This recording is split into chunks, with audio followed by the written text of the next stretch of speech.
of life. For no reason, I gotta fix my audio. Yeah. Dun, dun, dun, dun, dun. Unless at least your camera's not shutting off again. Yeah, I fixed that. So this was the Hold on. worst Are You Afraid of Not the Dark recording episode? yet. Oh my God. Test. Okay. Now we're recording. That was the worst Are You Afraid of the Dark episode I've ever seen.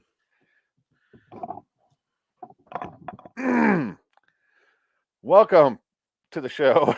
Let's do an intro. Fuck. I've never seen this. Let's give us a second here to think about this. All right.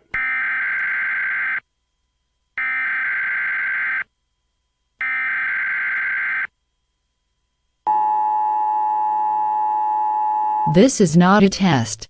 This is your emergency broadcast system announcing the commencement of the weekly podcast sanctioned by the government of Wonderland. Swear words of Class 4 and lower have been authorized for use during the podcast. All other swear words are restricted. Wonderland officials of ranking 10 have been granted immunity from the podcast and shall not be harmed. Commencing at the siren, any and all crime, including murder, will be legal for 1 continuous hour. Police, fire, and emergency medical services will be unavailable until the podcast concludes. Blessed be our Wonderland leaders in America, a nation reborn. LIW Anthology series review is now in effect.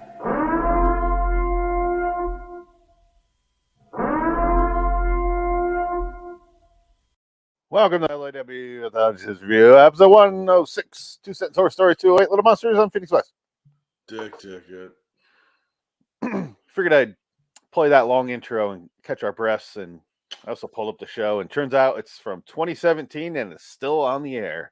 That's bull. I've never heard of this show. Well, how often do you turn on the CW for your entertainment? I've never heard of this show.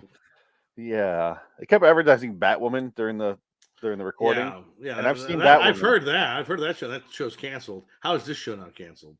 I saw the first 5-6 episodes of Batwoman, and I'm like, I just can't. Oh, it's garbage. It's shit. I just can't watch it. It's all shit. Like I said, we were watching this show, and I'm just like, this is what we have for entertainment, like new entertainment. It's garbage. It's just shit. It's all shit. It appears their basic gimmick is old people with creepy eyes. Yeah. Ugh. 10 episodes. See, this is where you just mentioned old people with creepy eyes. This is where we needed Adam to sing that song for Poltergeist 2. Oh, yeah. Oh, yeah. Jesus Christ. This is the episode we watched. Ugh, Brett That's at 6.3. Switch over to that. That's too high. With 174 rating. Ugh, a bunch of dummies.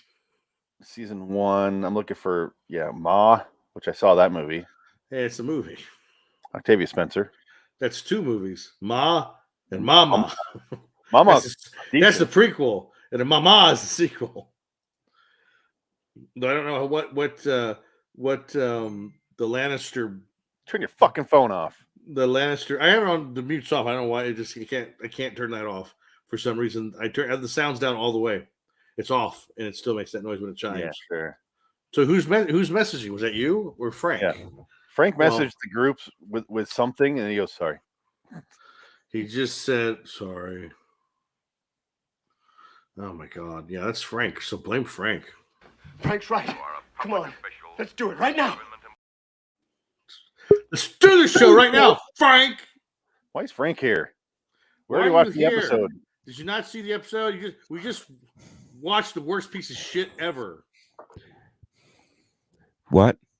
We just watched the worst piece of shit 21-minute episode of anything ever. It was garbage. Oh, I didn't. What are you guys doing? Why is Jared here? What is happening? Yeah, I thought it was 9 o'clock. He asked me to bring him in this week. What? What?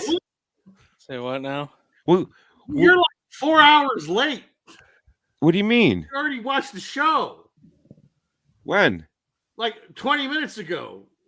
What is happening? What's going on? We're not even doing a Beyond Belief this week. I thought you were. No, we're talking about Elvis. Oh, I don't want to do that. Did you watch Elvis? Did Jared watch Elvis? Of course you didn't. No, Well, I it did not doesn't either. matter. I mean, he can still be here. But... I mean, I can attempt to be do an Elvis impersonation. That's my job. I'll be doing Elvis all night. But you can ask questions of Elvis. This is what we're doing right now. Be. And then we're talking about Elvis. That's it for tonight. The schedule is posted online, Frank. Yeah. I was busy. I'm going to roll with this. This is pretty funny because you missed out though. This show was garbage. Like you lucked out in missing this. I wish you'd have watched it because it was terrible. And this show's been on since 2017. Like, is it still on? I guess. Yes. Yeah, I don't know why. It's garbage. It's just shit. Stories. Horrible. Is it horror stories? It's on the bottom. Like always. Oh, it was so bad. It was so Jared, bad. I'm sorry Frank wasted your time. I mean, it's No, this is funny. You kidding? It's only like what at 10 o'clock or 9 no. o'clock I mean, inside the world. I mean, I keep 9:30. saying I'd love to come back on the show. I would love to have you back on. The problem is, there's nothing for us to do here. yes. Oh, Here, You've been save live this- for 6 And minutes. that's fine. I'll just go back to Elden Ring. Here, Jared, click on private Yeah, chat. I will keep an eye out on the schedule, and I will hit you up for a link. I will find us a great. If you want, I could add you into the Facebook chat that we're in, so you don't get Frankenized again. This sounds good to me. All right. Well, thanks for trying.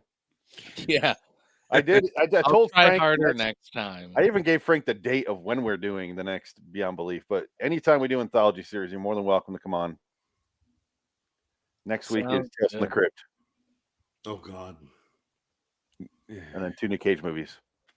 All right, Oh like- shit. You know how I knew that? I was looking at the schedule I take time to make, and it's right there. Oh my God. On the Isn't that website, you say? Yeah. It's crazy. It's right there. Wow. Like I check it all the time. Sweet. All right, later. Bye, Jared. Thanks for stopping by. Well, I wish I You would have known. feel like an asshole for booting him. I don't. He could have stayed. We just talked about the show. But he's got He shit didn't to do. see it. Yeah, I'm sure he does. But yeah, this show was just so bad. Whew. Yeah, our next Beyond Belief is, which I told you was It's gonna be a while, isn't it? June 10th. Oh wow, wow. It's in a few weeks. I got a new job. Yep. I'm gonna. Is it Panda Express? No, it's a supply house. It's nothing exciting. It's just That sounds like a drug dealer. Are you a It's a supply courier? house. Do you have you're gonna get a shipment of $8 million worth of drugs and sell it? Speaking of the on wire, street, driving to Mexico City and back to Michigan. not that you know. I wouldn't tell you, copper. That was from the show Midnight Hour. Martin's Or Midnight Hour, Midnight Hour. He's where the terrible. super sexy 56-year-old is banging. Oh, yeah. born in London, raised in Michigan. Fucked in Turkey. Fucked in Turkey. Conceived in Istanbul. Yep. Istanbul. Istanbul, not Constantinople. What year is it? My God, man. Is it 1400? He's a member of the Ottoman Empire. Yeah. It got so romantically gay at the end. It was just wow. This is weird. This is really like icky. Of this podcast? No, yeah, but yeah, Of what? both. Oh, just wait till we talk about Elvis. There's a lot of gay undertones in Elvis when I watched. I was like, oh, this is Red's queer. Well, Red is Elvis loved to suck cock. I mean, eat a peanut butter. He didn't like intercourse. It made his foreskin bleed. Yeah, that's why he he- sucked cock. No, he didn't like that. He didn't like that. He liked 15-year-old girls, and he liked to mess their hair. Like No, Dude, 14. 14. well, yeah, he liked young girls. Yeah, he liked your little girls. Yeah, didn't he groom Priscilla? Kind of, yeah. No, not That's kind the of. thing. 100%. Oh yeah, 100% 110. groomed You the know, hell out of you him. know what? 114%. Hey, man. He called her. Silla. Okay. Hi, Called Shalom. her dad and said, "Hey, why don't you move up to me to Graceland? Sure, I'll take care of her." I'll take He's care of like, her. Don't worry "I'll about think that. about it. For I'll get real." you a brand new And Cadillac. then the bitch Jack. shows up at his house at 14. Yeah, Well, there- and like when she was 17 or something, she said that she would beg him to fuck her or something, whatever, and he would. well, because no. she wasn't young anymore. I need to make you. I need to Yeah. keep you pure. I need to Yeah, keep you well, that's pure. the thing. He liked the pure. We'll talk about this young girl. He didn't like during our Elvis one. showgirls. If you want to pop on our Elvis show, go right ahead. But we're going to talk about 2 Cents horror stories while we're here. All right. I'd rather talk about Elvis. Sorry for popping on. All right. No, you're fine. If you want to pop on for You Elvis, can go right ahead. stay. This would be a generic. If you want to stay, go right ahead. I don't care. I got something I got to do though. Yeah, to be honest. Like, Yeah, I gotta make a schedule for next week. You No, shaved and it looks weird. I got to make a I call. want to say that. I got to make a call. I don't want to make. I've been putting it off long enough. Oh, Make a phone call. Come back if you want. call your mom and tell her that the lawsuit's over. No, but yeah. You calling your lawyer? I think he has to quit his job.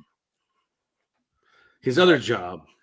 No, I did that last August. Oh, okay. Okay. Well, you have fun. All right. Well, we'll be here. Come back for Elvis. All right. Frank, if you want to add Jared on to our LAW chat, Yeah. no, sometimes we don't shut up and to ignore it. But add him in if you want. Okay. Or I would like you to, if you could. No, yeah, he's good people. Yeah. We yeah, need I want him on. somebody. I want to have somebody ask questions about Elvis so we can answer them for him. No, I mean like we literally just got done recording our show, so Oh, okay. like I like we literally popped out of my StreamYard and popped into yours. It was like so it's kind of why we did it. Which one? The I see. Hold on. oh, You popped out of your StreamYard, right? Not your Skype? Yeah. I just wanna make sure, okay. Well, I did try the Podbean live stream Podbean, right? Oh, really? I didn't And really have that. yeah, they do, and it looks like it could be really good, but the link I sent people, to my co-hosts, the link I sent them to jump into it would not. It was really awkward and wouldn't work, and I even tried to do it and I couldn't figure it out. So, but I mean, yeah, they got background music, they got all types of different, I guess, plugins that you could do. Well, Phoenix can do that though. Like we have music and background stuff plugged in all the time. No, but it's on the screen. Frank's right. Come on. Let's do it right now. See, Nice. The only one I added to Anthology, on the Anthology brand over here, is that one. I don't have the shut the fuck up Frank or any of that. Cool. You're welcome. This is the show where we're polite to Frank when he shows up. Yeah, the other one, you're mean to me. go bring up the other Frank. Shut the fuck up or whatever. Jesus Christ, Frank.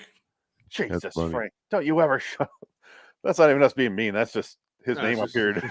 It just appeared on the episode. We didn't even realize it until after the show. Yeah, we really Frank's didn't. the one that We're brought like, me oh my brought it to my God. attention. To me. Yeah. Oh my God, these are beautiful. Why didn't we think of this? What's that? Those clips from the other episode. I didn't notice his name was Frank until you were like, his name's Frank. You tell him to shut up. I bet you're gonna play a clip. I'm like, no, but I'm gonna make one now. Good thing you mentioned that. I didn't think about that. It would have been so under the brilliant. radar. Never would have found out. That's fucking brilliant. I'm still waiting Anyway. for a Dick or a Richard one. Yeah, no Richards in the Twilight Zone universe. All right, Frank, if you want to leave, now's your chance. All right, see you guys.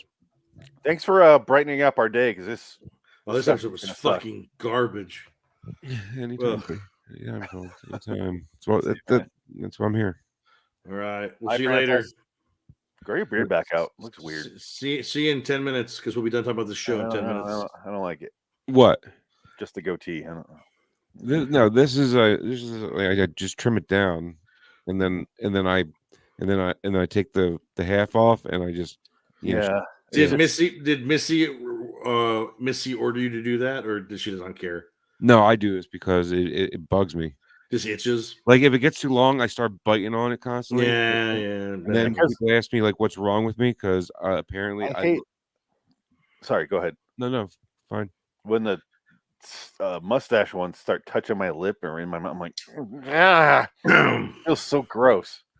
Yeah, that doesn't bother me, but it's when it goes past the lip that bothers Now, me. when you have Biting on it. a big bushy beard and you eat like soup, that's when it's gross. That's when like, oh shit, I need to trim this down. I can't. Or I you can't have a beard. sneeze and it's like My nostrils are designed to shoot around. I've been doing it for so long. They just shoot You out do in a straight line. My snot. You I've hold been it like doing a for French years. waiter. Yeah.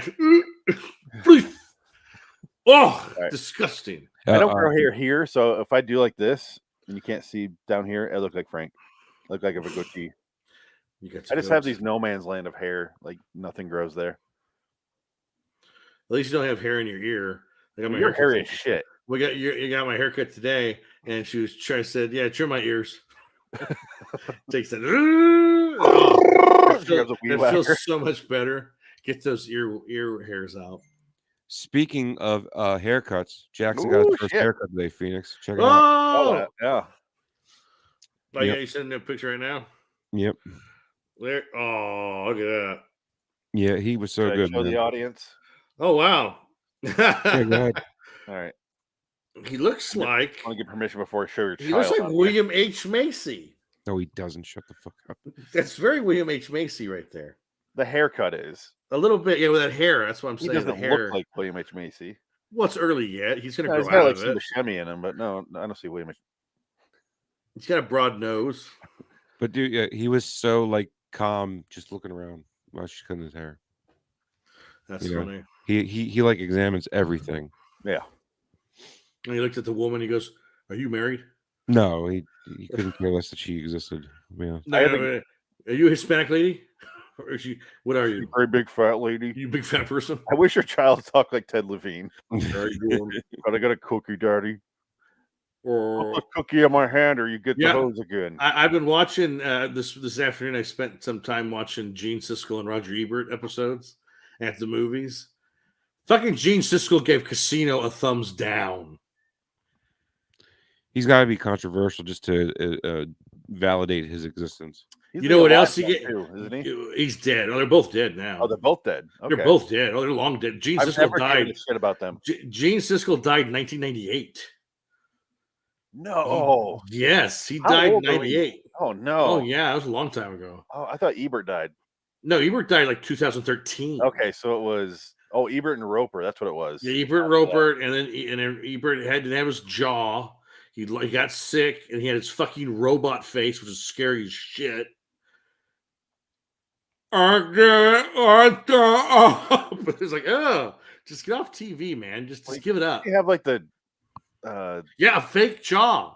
It was a fake prosthetic jaw because he had cancer. It just ate his whole jaw off. It was fucked up.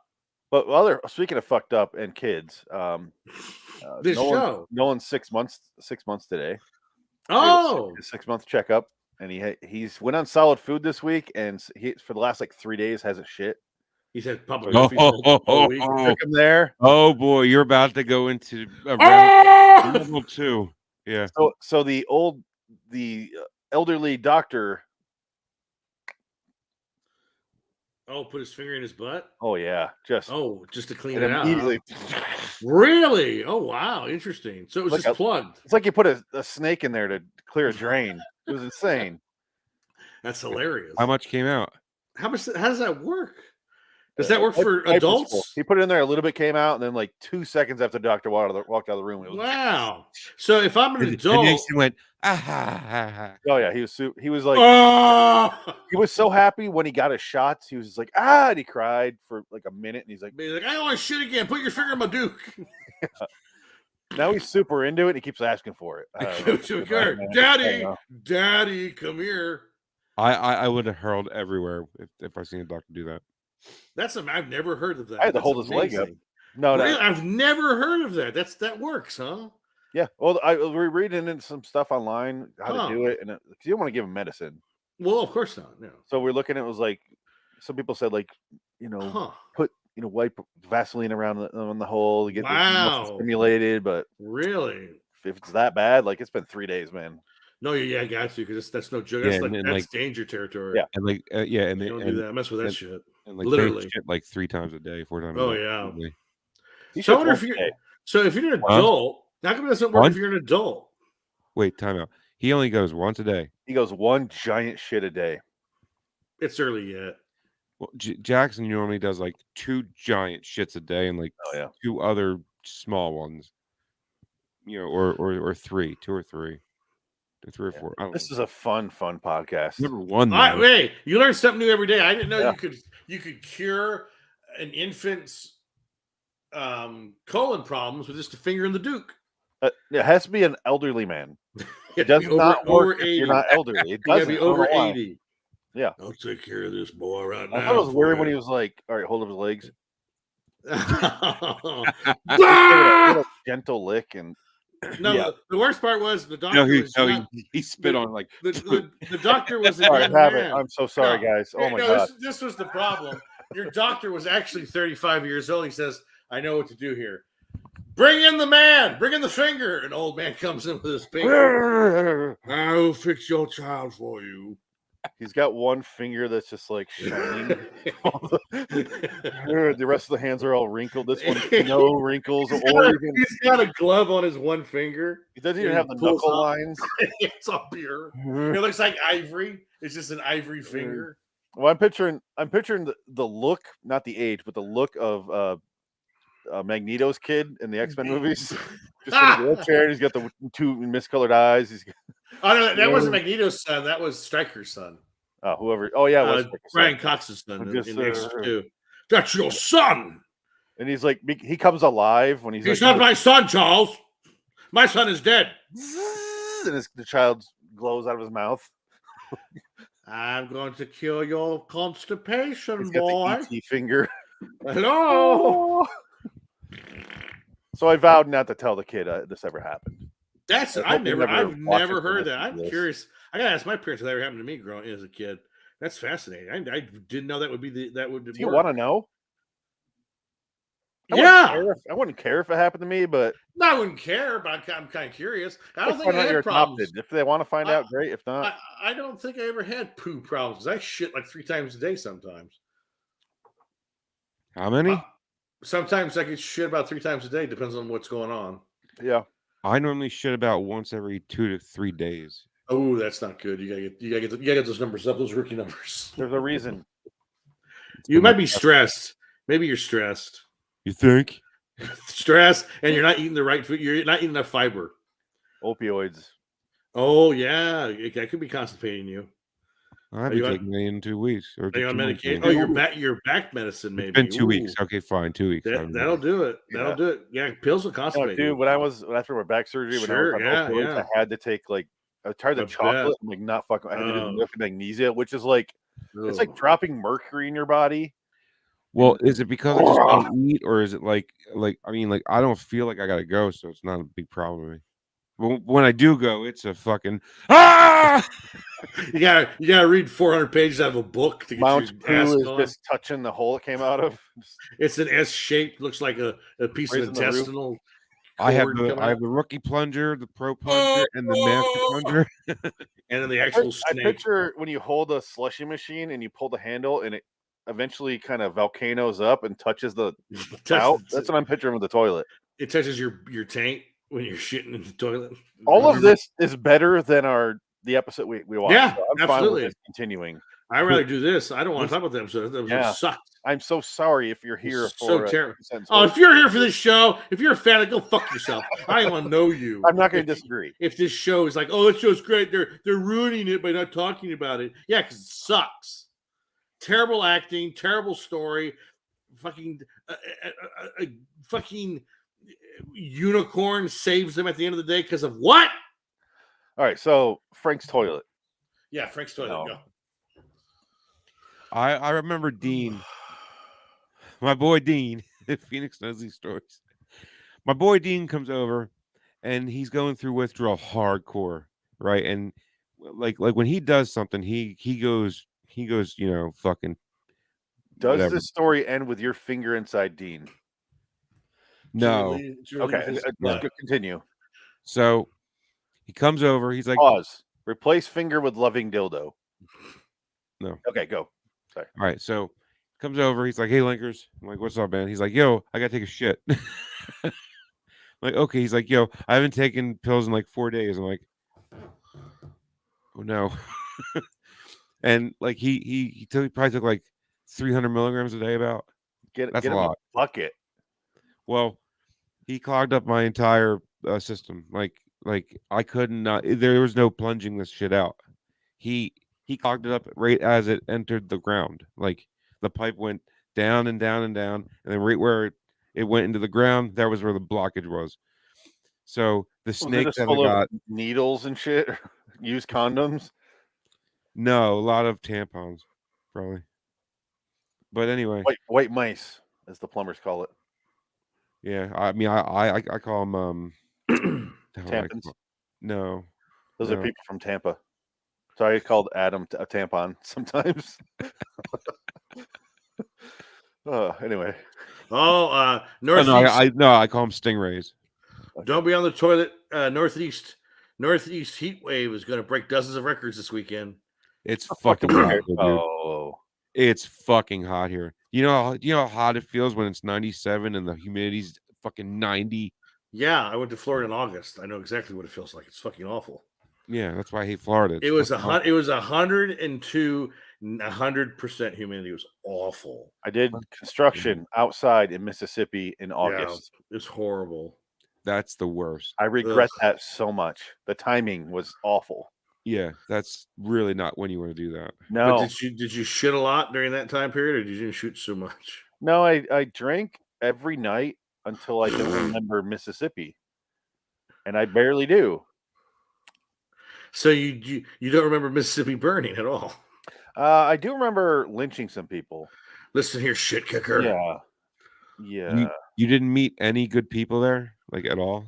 No, definitely did. But the problem is they're all transplants, and yeah, really because everyone we met that we were friends with are from somewhere else. We're from Michigan.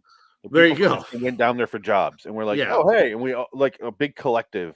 We met some people that were from there that were cool. Like the one girl that we met was a dolphin trainer, so we got to hang out with dolphins all the time. That was fucking awesome. Did they rape you? I was sober during that because I wanted to remember that. Did they try to rape you? It's such a weird job to have. Like, wow, that's awesome. But the dolphin, because their place was torn down, so we went in there and it was like one of those giant indoor pools, not like a below ground, but like one of those above grounds that are big oval, and it was just a dolphin, and it's been doing this for months. And it doesn't, because they can't stop. They can stop for a second, but like they want to keep going, they want to swim, so it's just doing laps. I'm like, this poor fucking thing. But you can sit there and touch it and play with it, and it was awesome. Yeah, that was my only great experience in down there the whole time. So the dolphin's awful life can get, slightly less awful by having to do tricks for these fuckers and then keep going in circles. It wasn't doing tricks. It was honestly like, fuck, I'll stop just so I can go, hey, what's up, man? Oh, you're nice. You're petting me. Like, but other than that, it kept going. I'm like, oh, this poor thing. But they had to, because Hurricane Katrina just knocked down all their shit. That's why I was there. Oh, it was temporary? Yeah, it was temporary. Oh, they're trying to build up, their big tanks again so they could swim in it. I don't know why they just didn't relocate it. Like, you're right next to the Gulf of Mexico. If only there's some sort of larger body of water near us. Oh, fuck. I know. Oh, BP ruined it. Shit, that's why. That's a good point. No, that was later. It's fine. Yeah, it was after that. Yeah, hey, released it. I didn't know Billie Eilish had Tourette's. Fuck do I care? Why the fuck would I care? Well, there's obviously something wrong with her. You hear her singing voice? I've never heard her sing ever. I don't even know who she is. I didn't know she was a singer for the longest time. Why announce it? Guys, it's on this list of news. I'm reading the news right now. Now I almost want to listen to her. Now that you brought that up, though, I have no idea. The weirdest sounding voice I've ever heard. It's not good. Because I heard like the James Bond song. That's all I know. That's it. Oh, is that's that Billie Eilish? The new one. The new one. No time to die. Going Yeah, to that's what die. she's like.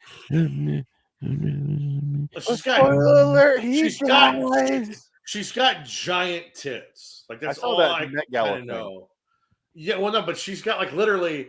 I've seen like Instagram videos where like she just sneezes or coughs and her tit shakes for like 5 minutes. Like it just doesn't stop shaking. Aftershocks and her sneezes. They're so big. Her tits are so big that if she sneezes, her tits don't stop moving for like it's like Homer Simpson's body when like you jiggle it. This the keeps jiggle going. test when he's He's her on the tits treadmill. jiggle for 5 minutes. I'm just like, oh my god, she's got some big jugs. They got that waistband thing around him. Yeah, I'm impressed by her that way, but she's like a bigger girl. Like she's top heavy, It's not a obviously. talent, Dick. It is to me. I love them. She's the most talented girl in the world to me. That's talent.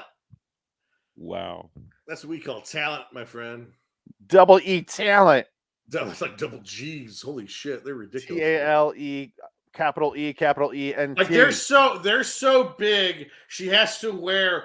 Doesn't matter what she wears. She's just frumpy because she can't contain them.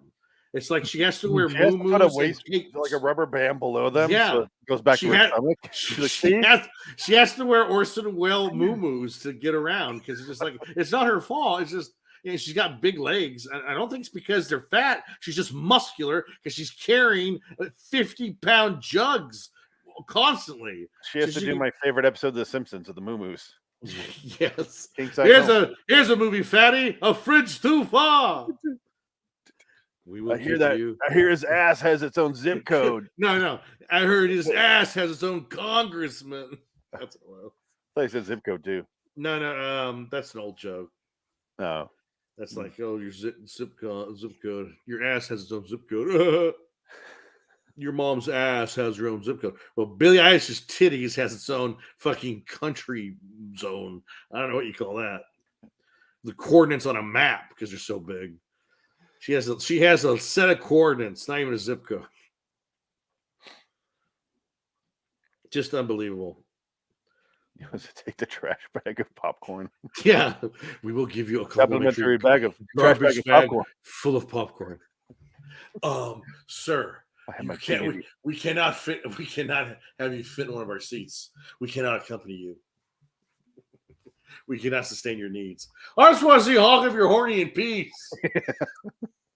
Oh, God. It's the greatest episode of The Simpsons. It's top 5, yeah, I would say. That one's pretty It's damn my good. favorite one. Like That one's funny. second by second, every single joke is great. And then Bart Simpson, I want to be a lardo on workman's comp, just like Dad. I wash my back with a Yeah. rag on a stick. I wash myself with a rag on a stick. Oh, they all clap. That's the best part. He has like fucking journalists around him clapping. Like he's some story. Oh God. Cut to now, and that's just a show. And that's just reality. That's just Texas. That's just There's Houston. several shows on that. That's called Houston. That's the tech. Yeah, horrible. Frank, are you okay? Do you have a TV up there? Yeah. What are you watching? Okay, now I understand why in the Pulse poster behind you I'm seeing like movement. What is it? What are you watching? Indy 500 qualifying from today. Oh, okay. Yeah, it's the third fastest. Vroom, vroom, vroom, vroom. The That's little all I group know. that comes by. No, it's one at a time. But that's Indy. Okay, so that's not okay. The That's right. qualifier is, I know, but Yeah. Now, Well, is yeah. Dan- so I wasn't being specific to I was actually being insulting in a broader sense than just the qualifier. was Danica Patrick at IndyCar or NASCAR? NASCAR. She was IndyCar. NASCAR. No, she was IndyCar, right? Yeah. I have no idea. Hey, She was in the car till 2011, and then she went to NASCAR because we didn't need her anymore. Oh, both. Not what it was. Okay, but she retired from both now, right? Yeah, and she'll be doing the broadcast next fucking week. Oh, that's why. She's Oh, gonna go why? to broadcast. Can't That's- fucking stand her. That's where they go. No. She retired, and then she did the 500 as her last race ever, and she crashed into turn 2. Did she You can get pull a breast? Dale Earnhardt, though. Did she get breast implants and then take them out? Did I hear that No. right? No, I think that happened. She talked about that. I don't know. I think she had like breast implants. She wanted to look like Billie Eilish, so she got like Was she the one that was dating Aaron Rodgers for Yeah. a while? yes for a Okay. time. That was a long time ago. She doesn't. He has a very specific taste of women, and I am not on board with it. Well, he has been with Olivia Munn, Danica Shailene Patrick, Woodley. Shailene Woodley, who's like a fucking nutcase. Shailene Woodley's the worst. Do you see her working anymore? No, because everybody fucking can't stand her. But Danica Patrick and her are very similar looking. A little bit. Like yeah. he has a. But if you're in like, you know what I mean, like if you're in that type of woman, like that, Yeah. they're in that Venn diagram of their women, Yeah. and I don't think Shailene Woodley's ugly. No, she's very pretty. Oh, that's She's very got a body. She got boobies. I know that. You are coming off so creepy the last few minutes. Good God, man. That's fun, isn't it? It's good for the show. I don't give a shit. So Frank didn't get the podcast memo or the red shirt memo, and I just Sorry. feel let down. Yeah, you ever get something? You have Even red if on I you. got it, I don't have any red shirts. You have red on you. You don't have any red shirts. I don't like the color red. I can see that. I don't usually wear this in public. This is like my stay-at-home shirt. You're not in public right now. Hate to say, where are you right now? Are we in public? Are we really have more than 4 people watching right now? You're proving my point. Yeah, we're not in public You're right now. staying at home. Why are you saying you don't wear this in public? Because I'm at home. Exactly. So why are you making an exception for that shirt right now? No, I said this is my stay-at-home shirt. And you are home. Yeah, I know. That's what I mean. Why bring it up? Yeah, I'm just saying. Because Frank says like, "Oh, I don't like red," and I don't like. You're red like either. Amber Heard's lawyer right now. Yeah. You're making No, my points. like all of my hoodies and shirts, they're either gray or blue or black. Yeah, I'm about right there too. Or a weird pink peach. Oh yeah. Salmon. Blue, pink peach, yeah, salmon. Do you have lots of band shirts? Do you like it though? By the way, was this drawn? I drew it. You drew this? No. Like I'm looking at them like at first I thought this was like just bought.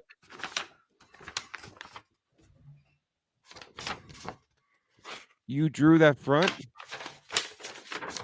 No, he just colored it in. You colored these in?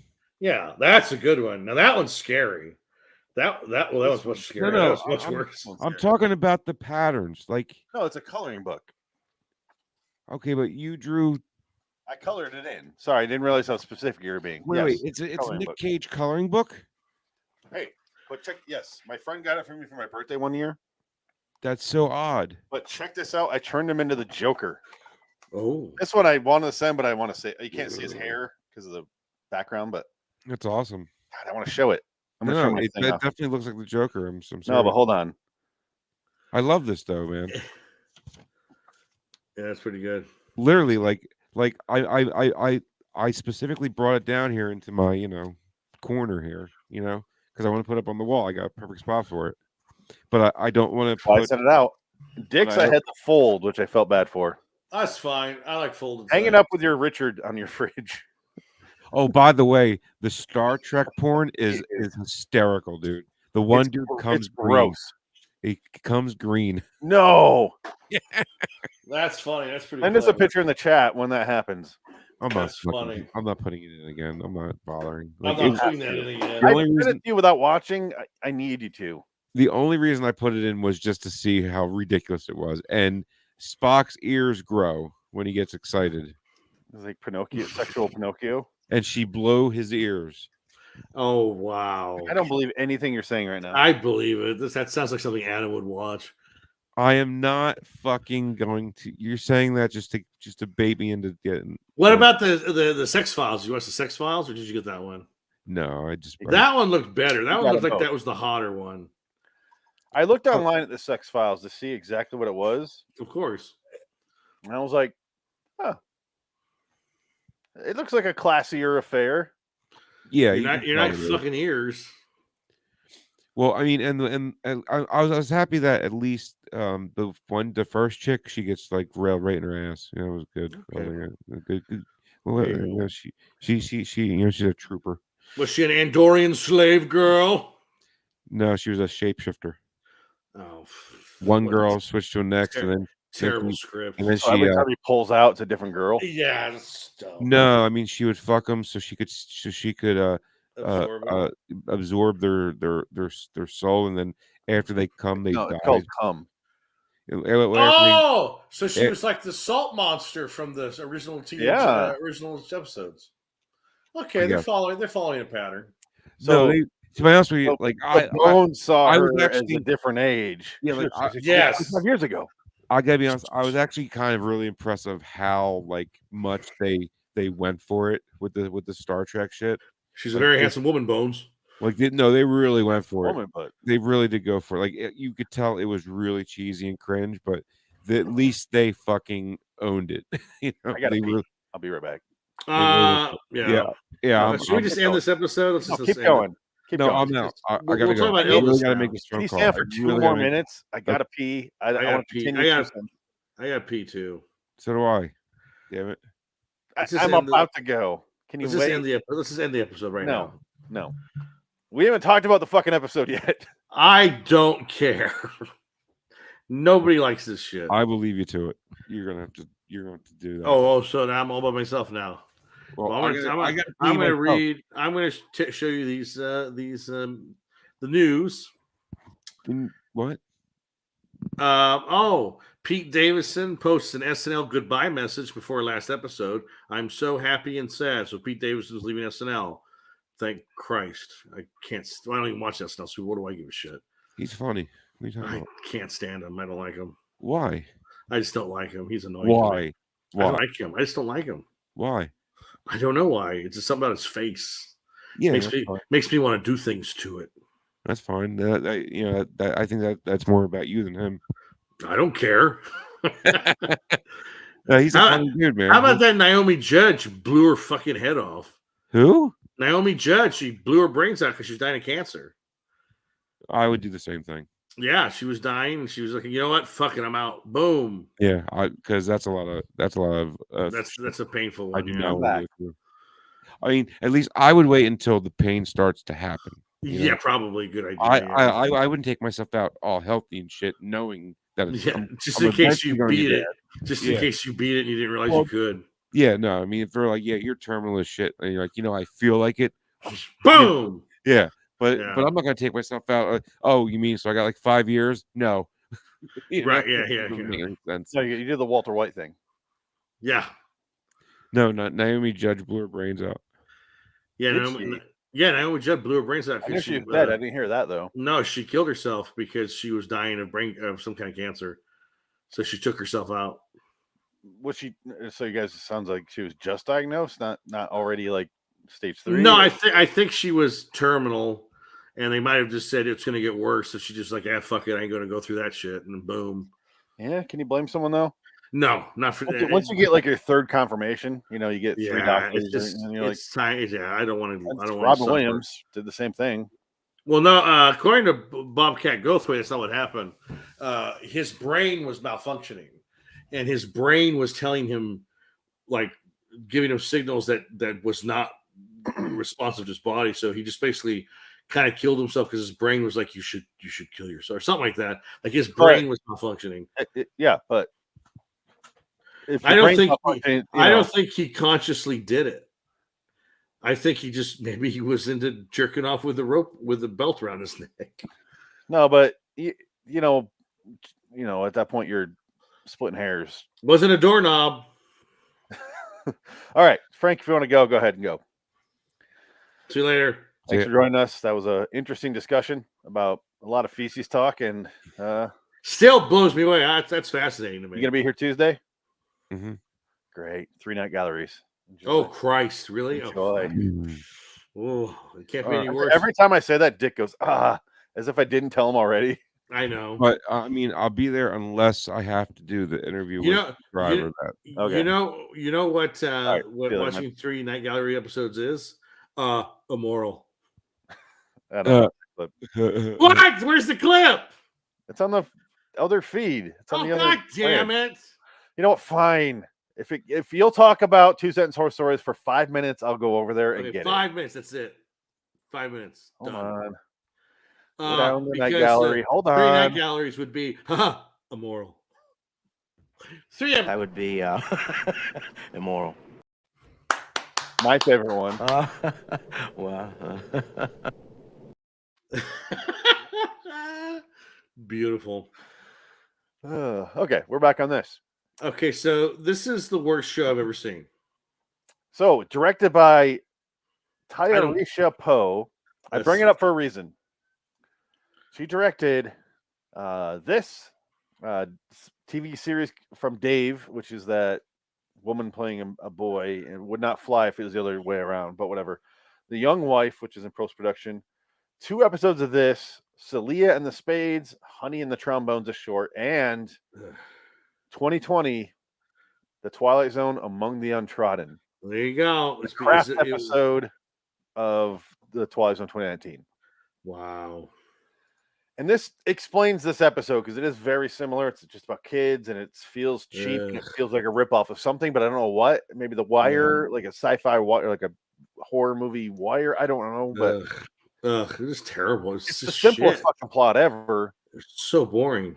The guy above Dick over there is Brett Spiner, Jeffrey Tambor. Yeah, their love child is looking at this board and he's like, "Oh, that kid was tasty." And some lady comes up and is like, "You work for the city, like you're all useless. What's your name?" And he's like, "Bye." That was the only part we laughed at. Fuck you. That's my name. Yeah, fucking you. She's like, "What?" No pictures. Sorry, I thought you asked for a couple words. Yeah, you asked for 2 sentences, right? I'm gonna give it to you right now. Fucking you. No pictures, you pinko bitch. That's the 2-word horror story here. Yes. Fuck you. Fucking you. Fucking you. Yeah. But it's nice that I don't have to have the scrolling thing because below you is the title and below me is the episode and everything's there. Yeah. So I've never heard of the show, like ever. Like I've never heard of the show. When you go down the avenue of anthology series and you have to download them all and find them all and collect them all for this show, Adam and I were compiling our lists. Like he sent me a giant list. I sent him some more back, and I was like, "What reminds you?" And we're going back and forth forever. And we finally got this giant. I have like 120 shows, most of them from the 50s because that was when it was like huge. Because you get like General Electric Theater. Remember that? Yeah. Or the Desilu Playhouse. You had that. Just, that sort of, and then you had the O. Henry. Yeah. Just every company sponsored their own version of an anthology series. Kraft Macaroni and Cheese Hour. Yeah, that's literally craft theater. That's what that is. Yeah. But then I was like, okay, what's on now? And I remember seeing this show on Netflix all the time. It was always recommended because I half watched an episode of Black Mirror, so I think it was recommended for me. And this and so all the modern ones are like 2 Sentence Horror Stories, Room 104, Black Mirror is coming back here for season. I saw that. Whatever. Yeah. There's a couple. There's one in India I found. I have that if you want to see a minute of that show. I don't. You definitely do. Oh, you definitely do. A lot of singing in it. Oh, I don't think there is, but here's a look at just the anthology series I have here. Yeah, good Lord. Yeah. So here's Amazing Stories we did, Amazing Stories 2020 we did, American Horror Stories we did, Are You Afraid of the Dark we did. But there's I'm going to reference Tales from the Hood. Welcome to hell. Alcoa Goodyear Theater. That was more of a reference than this episode had, which is quoted on IMDb as having. Yeah, that was bullshit. There's no trivia. There's no goofs. It just says connections. References Tales from the Hood. There's a poster in the background. There's a movie poster in the kid's bedroom. And what kid would know what Tales from the Hood was? Like, no way. There's no fucking way that kid would know what Tales from the Hood was. Let alone have a poster for it. Where's that Indian show? Oh man, it is something. It was the internet. The black hole of the internet sucked it in and destroyed it. We did Chiller. Ugh. Oh, here it is. A hot.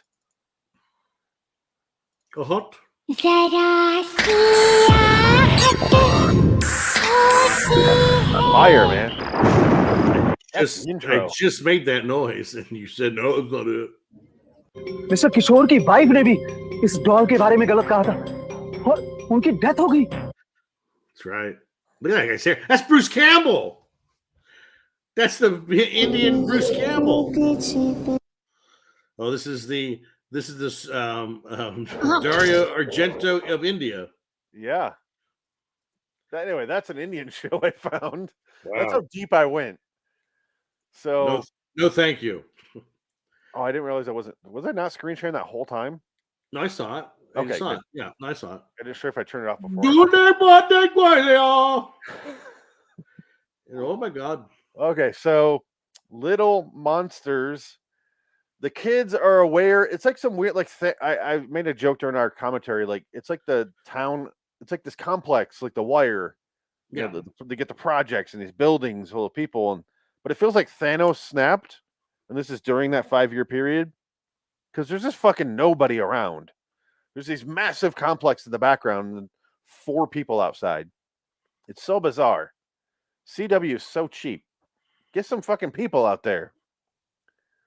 But I guess they did it so the kids can be taken in a split second without anyone seeing it. But then don't set it in a massive complex like playground. But then again, that's not scary either because the kid that's dressed up as Bruce Lee, he gets kidnapped because all he does is he basically walks away from the 2 kids. He turns the corner and he's snatched out of nowhere. Like these things have wings, like they fly in and scoop them up and they take them away. Yeah, it's 2 little boys playing basketball, a little girl, and she's watching the guy with the posters, and she realizes he's like, and they do the scary eyes. Let me show you right here. Terrible. Both pictures are on IMDb on the main page. It's so curious. Just stupid. Here he is, and here he is with the eyes. And then she's like, and then he walks around, and then he whistles and slowly comes out the other side, and he's like a nurse. He shapeshifts into a woman. He's a little white lady. That's how she shapeshift. Yeah, does that. And which doesn't that sound like an X-Files episode that would be fun? A shape-shifting child abductor. They did do a shapeshifter in X-Files. Yeah, they did. He was an alien. It was the fucking guy from. It was the character actor who's in Cobra. Pig, what's going on, pig? Fuck you, pig. That guy. He was a shape-shifting alien. It's the guy that was in the first episode of B-Movie Battle. And he's in Alien Nation. He's in a lot of movies. He's that guy. He's on the Angel Buffy show. He always plays a monster. But I'm sure he's a very nice guy. I don't know. I can't know. I don't know his name on top of my head. I will look up the movie we watched. I believe it's this guy. What was the first movie we did? Hired the Kid. Cop That Suits You. This guy, right? Ryan Thompson? No, that's the guy from Kids in the Hall. No, Scott Thompson. This guy. Yeah, that's it. Yeah, that's him. Yeah. Yeah. He was in our first episode of BMB where we did Hired to Kill. Oh, wow. Yeah. And I was like, that's the guy from the fucking X-File. And I remember that. He works a lot. That guy's in everything. Good for him. Still around. He's still around. He just still does the job. Yeah, he looks like we said like derpy Matt Damon. Like if Matt Damon the puppet from from America came alive, that's him. And then he fucked Robert Zadar and they had a child, and that's what it looked like. But without though his face is much prettier than Robert Zadar. Robert Zadar looks like a Stan Lee not Stanley creation.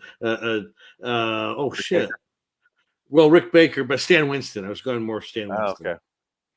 I was going to pull the Stan Winston in my hat.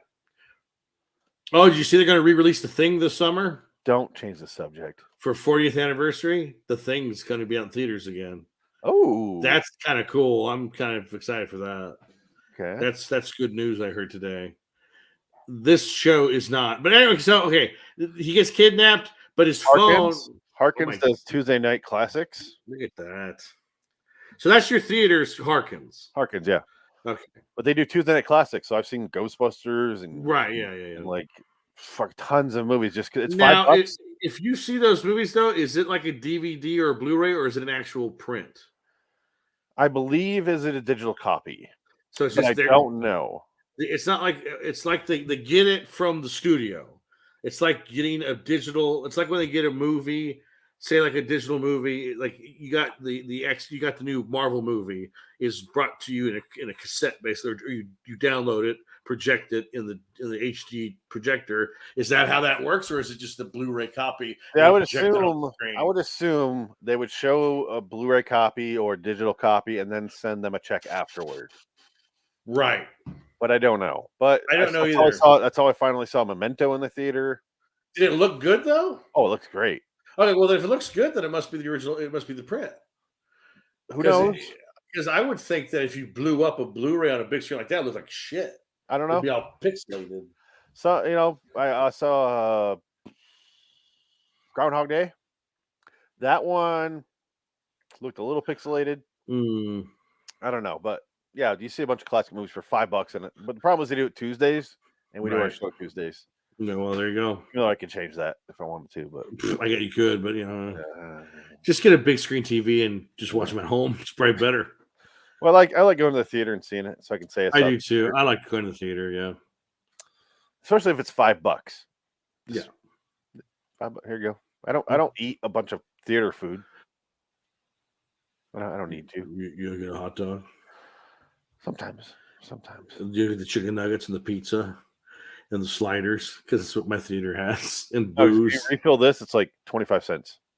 Oh wow, they'll give you a free refill with your large purchase. No, it's 20. Like I think it's maybe more than that now. I don't know. But How much is okay? So your pop, so like they'll have combo meals, I right? do not eat popcorn. Well, what's the prices then? Do you know the prices? Because you want to know how much it costs for a large bucket of popcorn and a large soda at my theater. $27.50. It's like $20. It's like $18.95. Yeah, it's about what it is here. It's fucking ridiculous. I don't know how to get away with that. Kernels are literally at like 50 cents a fucking bag. Like, well, not now. I'm sure everything's more expensive now, but what the fuck? So, okay, we're almost done with this episode because not much happens. Yeah. So the Vietnamese girl has the crux of the episode is the Vietnamese girl has a stuffed unicorn, and her mother gave it to her when she's dying. Her mother died of cancer, so she's having flashbacks of the cancer mom who isn't the girl from Lost because she looks like it and it's not. Though her dad looks like Daniel Day Kim and it's not him. It's not son. And then because the kid gets kidnapped, little boy gets kidnapped, and they took his phone, so they're using his phone to track him. So they go and find him in this neighborhood that's literally like 3 miles away. And they go in the house, they save him, and then the little girl, they save the boy. They go back to the house, and then all of a sudden, the mother says, "Get in here right now, Camille! I gotta yell at you because I'm mad at you." And they go in the living room, and the mother stops them and says, "That's not me. That's someone else. Someone looks like me." And so then, she goes, pulls him into the other room. She goes, "Who's in our kitchen?" Yeah, and then she gets yanked out, and then they start fighting. And so it's the two moms because it's a shapeshifter. And they already established 2 water guns, and I fully expected a. No, that's okay. That's okay. Which one do I shoot? So I had the cynical ending in mind for this episode, where they were going to have these obviously toy squirt guns, and they were going to get shot up by the police at the end of the episode because this is two black children and a Vietnamese girl, so we have to go woke, and it's the inner city, so it's going to be white cops shooting these kids, but they didn't go that route. So kudos to them for not going full on whack job woke, but it got much worse because she throws the fucking she throws the unicorn doll at the monster, and it's like Naked Gun, where it's like the towel, and he goes, she's holding it, and the unicorn is basically going down its throat, and then it blows up in a big green puff of smoke. This part's the best. That's and hilarious. I was joking that it'd be funny because you get the oh god, I'm looking at it right now. So she does like a whole remember your path, remember your trick thing, and she's like, "I'll throw the fucking doll at her face." My heart in that kiss. All new Riverdale.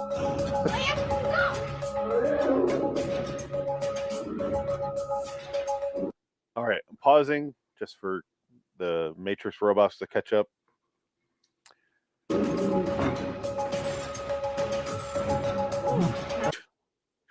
See, I'm gonna stop sharing for 1 second. Just I want to show it going down her throat. Here it is. Okay, here we go. And I was joking. It'd be funny if she dies and then the mom's sitting there with the kids, and she's like, "Yeah, that was your real mom. I have no idea why that happened," and then ate them. That'd be a fun ending, right? Pretty great. I have no idea I have no explanation. I'm so sorry you're confused, but you're not gonna be confused for long. Ate them. And it's like the point of view of the camera, and it eats the camera. Yeah, like Paranormal Activity 1. Yeah. Whoa, so yeah, this show sucks. This show sucks. It's terrible. There's a whole sequence where the kid kidnaps him and it goes to an old lady's house, which was the cold opening of the episode. And I think you're supposed to be creeped out because it's old lady with creepy. She has like 2 black lines, like a puppet, like a dummy. Yeah. And then she's like sharpening a knife for fucking ever. Yeah. And then the kids sneak up, and then the white neighbor's like, "Oh my god, there's two ethnic children sneaking up on my neighbor's house." Yeah. He's a serial killer, she's a serial killer, but she's white. So just get the no, that's fine. But they're not white, and the cops are like, "Oh my god, okay, yeah, We'll be right there." Over the serial killer part. Let's roll. Yeah, and then the Simpsons cops show up. Do do do do do. That ties in a few ways with our next episode. Well, Elvis has a lot of Twilight Zone connections, so we're going to talk about that. Ooh, I got there's a lot. There's a lot of connections, and you're going to be surprised at how many connections there are. I will be. I can't wait. Yeah. So I was like, that was fascinating. They save their friend. They go and they kill the mom. End of episode. But no, they're walking around. They're fucking around. And the whole time I'm thinking, I even said out loud, what makes them think this is the only one? Right. Yeah. And then it cuts to the cop who, in the very beginning, chased the skateboarder. Right. There he is. Right now, this picture, it's going to piss you off, Dick. Brought to you by the wiki for 2-sentence horror stories. Why does this exist? Why does this need a wiki? Oh my god. It's on fandom though. So this aired September 12th, 2019. Holy shit. Yeah. Wow, that's insane. I want to know what this show itself has as a rating. So let's go back to the main page for this on IMDb. 5.5 overall. Yeah. I guess so. We'll end it now. I gave this episode. Honestly, I don't want to go less than 5 because Longer than 3. It wasn't offensive to me. Like, oh, just boring. It was boring and lame. 3. I do want to go less than 5 because 5 is where I don't like it. Yeah. But also nothing fucking happened. So I'm gonna go 4. Okay. But I will not disagree with your 3. Yeah. You were a little more pissed than I was. I was very upset. Yeah. And here's our question we always have. What would Adam think? WWAT. What would Adam think? Should we get little bracelets? Oh, I thought you were doing a website. WWAT. WWAT. What would Adam think? No, Adam, I think, would have been pissed. He would have been like, this is fucking stupid. Right? I think we're also going to have that same discussion in the next episode. He was going to be angry. I think he would have been angry. Yeah. He would have been really angry. I realize it's confusing when we're doing different podcasts. When I say next episode, I mean the live stream. So go to lrwstudios.com, click on the live episode schedule. Yes. That's what we're talking about when we say that.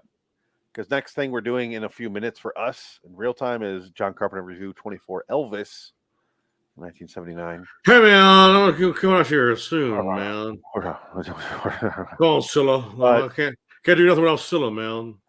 Oh, she's 14, so I'm the first one. I'm a groomer, man. Come on. God damn it, honey. So, 4, you give it a 3. It has a 6.3 overall somehow. I don't get it, but... Dumb kids. You know what sucks is I kind of expected more out of this. I didn't realize it was the CW until we started watching it, though. Yeah. That was new to me. Yeah. Wacky Who wrote shit. this? Fira Mayo. I think she plays someone. She's from Guam. Yeah, I'm noticing a pattern. This is all diversity hires, and this is what happens when you do that. It makes garbage. It's not diversity hire. Look how many episodes she wrote. Yeah, but she's on the writing staff. 34. Yeah, she's on the writing staff because it's a diverse writing staff. No. She's not the writing staff. She's the writer of these episodes. She's the creator. These are her episodes. Oh. She's solely responsible for this entire show. No. Well, yeah, diversity hire. That is what you call a diversity hire. Yes, that is how that works. You notice how it's not very good, and it's just, I mean, granted, it's terrible. I don't agree with diversity hire, but I will agree it's terrible. It is a diversity hire. Look who else is on the show. Who directed the episode? Who produced the show? Look up all the names of all the writers and all the showrunner and the directors. So if all of them About 95%. are not white, how does Yes. that make it a diversity hire? Because that's what Hollywood's doing now. That's But what that doesn't make it a that's hire. not- That makes it a diversity program. Yeah, well, that's what it's called. And then at that diversity point, hire. it's no longer a diversity hire. Which is that's my what point. that's what it's called. It's diversity hire. I will say, I do want to watch one more episode of the show. Because I watched Candyman, which was Jordan Peele's Yeah, Candyman. don't give anything away. I really enjoyed it. Okay, I good. actually really liked it a lot. The girl who directed it, a black woman, fantastic. She's going to do the Marvels. She's directing the Marvels. Honestly, I thought her style was amazing. I was like, oh my God, this is like really well done. Like the style is wonderful. They got woke a little bit, which whatever it's going to happen, but it wasn't that awful. Jordan Peele produced it. It was Jordan Peele wrote it and produced it. He was Gonna get supposed to woke. direct it. He was supposed to direct it. He did. I'm glad he didn't because this woman is very good. She the kills, the way they're designed, like and the way she does Candyman with like he's invisible and only in reflections and stuff. Really Isn't it well crazy done. It's still Tony Todd. Well, Tony Todd shows Oh up at the no! end. I'm about to watch this movie. It's Good. No, I liked it a lot. I was actually Let's see really how you liked it. surprised. Okay, that's all At I the need to know. beginning, I was worried. I was like, "Oh God, they're not going to go." Oh, but then I was like, "Okay, there's some good stuff." See, And it's the actor's opposite of- great.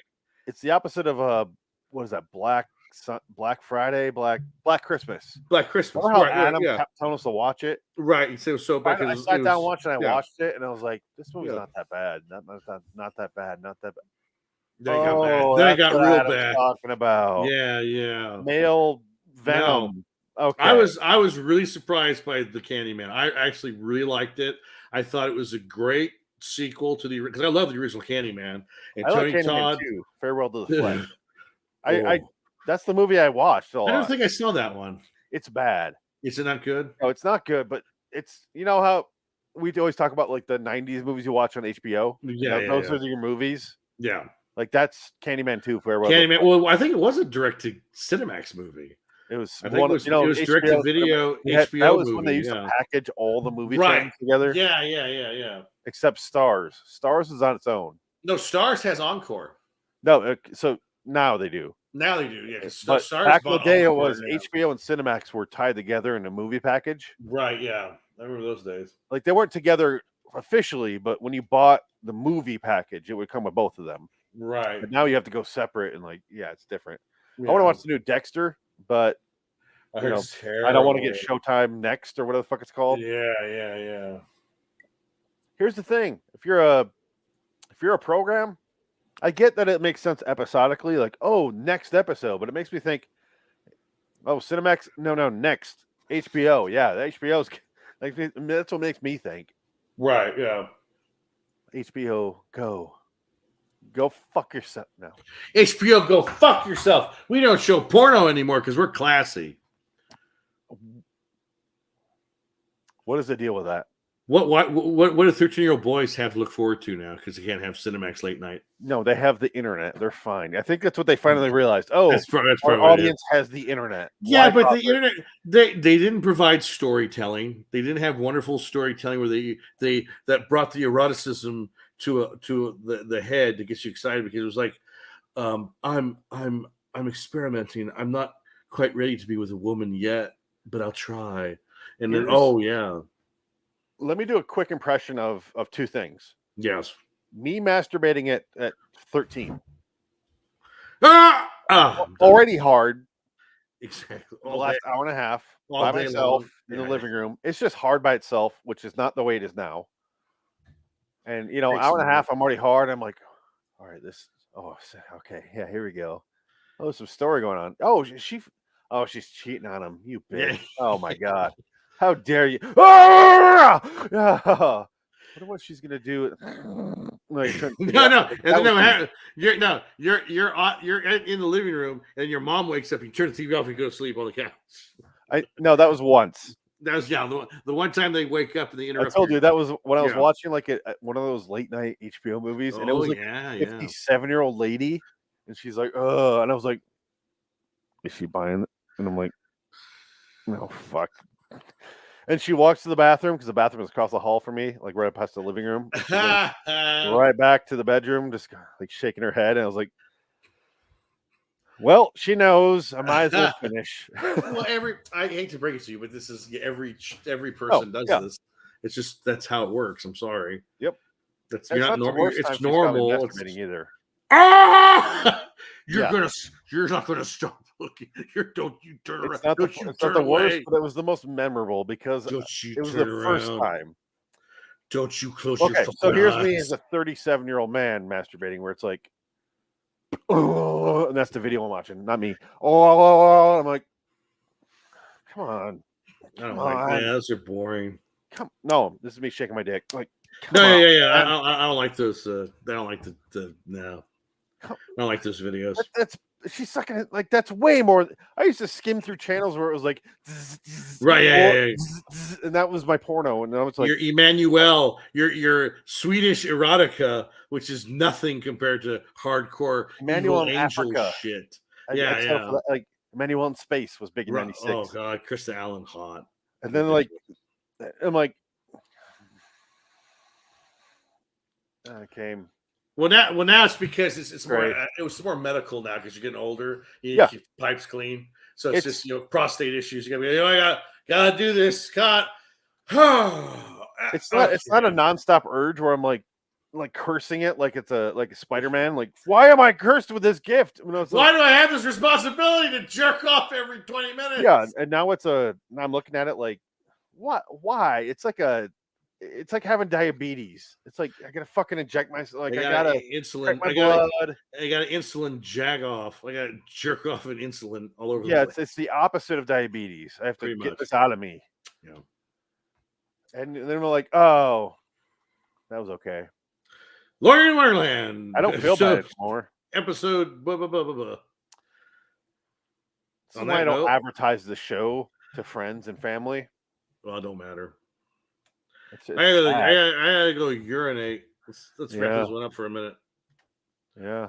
I'm done. Right, so until next time, anytime I finish class. So long. Fuck you, whatever the show is called. I'm not going to give you another plug. Fuck you. So much so I'm going to delete it from the background.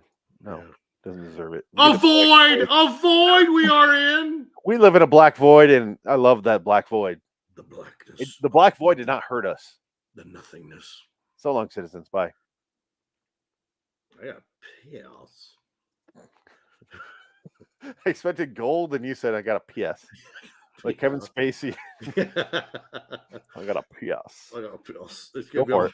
Okay, I'll be right back.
Thank God that's so long. Dun dun dun dun dun. Fucking terrible. Dun dun dun dun dun. You know what the best part about that is? Ugh.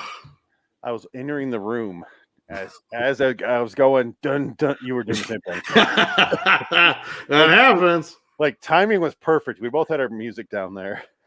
Yeah. Oh man. Okay. Camera on. Background on. Wait, no. It's at the top. Where the fuck did it go? Oh, you son of a bitch! It deleted it. Dun dun dun dun. Dun dun dun dun dun dun dun dun dun dun dun dun dun. You know what though? I still watch that thing and laugh. I don't.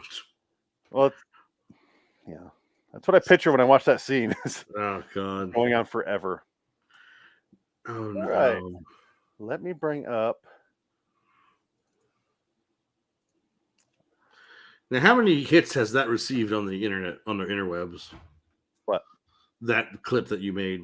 Oh, probably none. Really? Let me find out.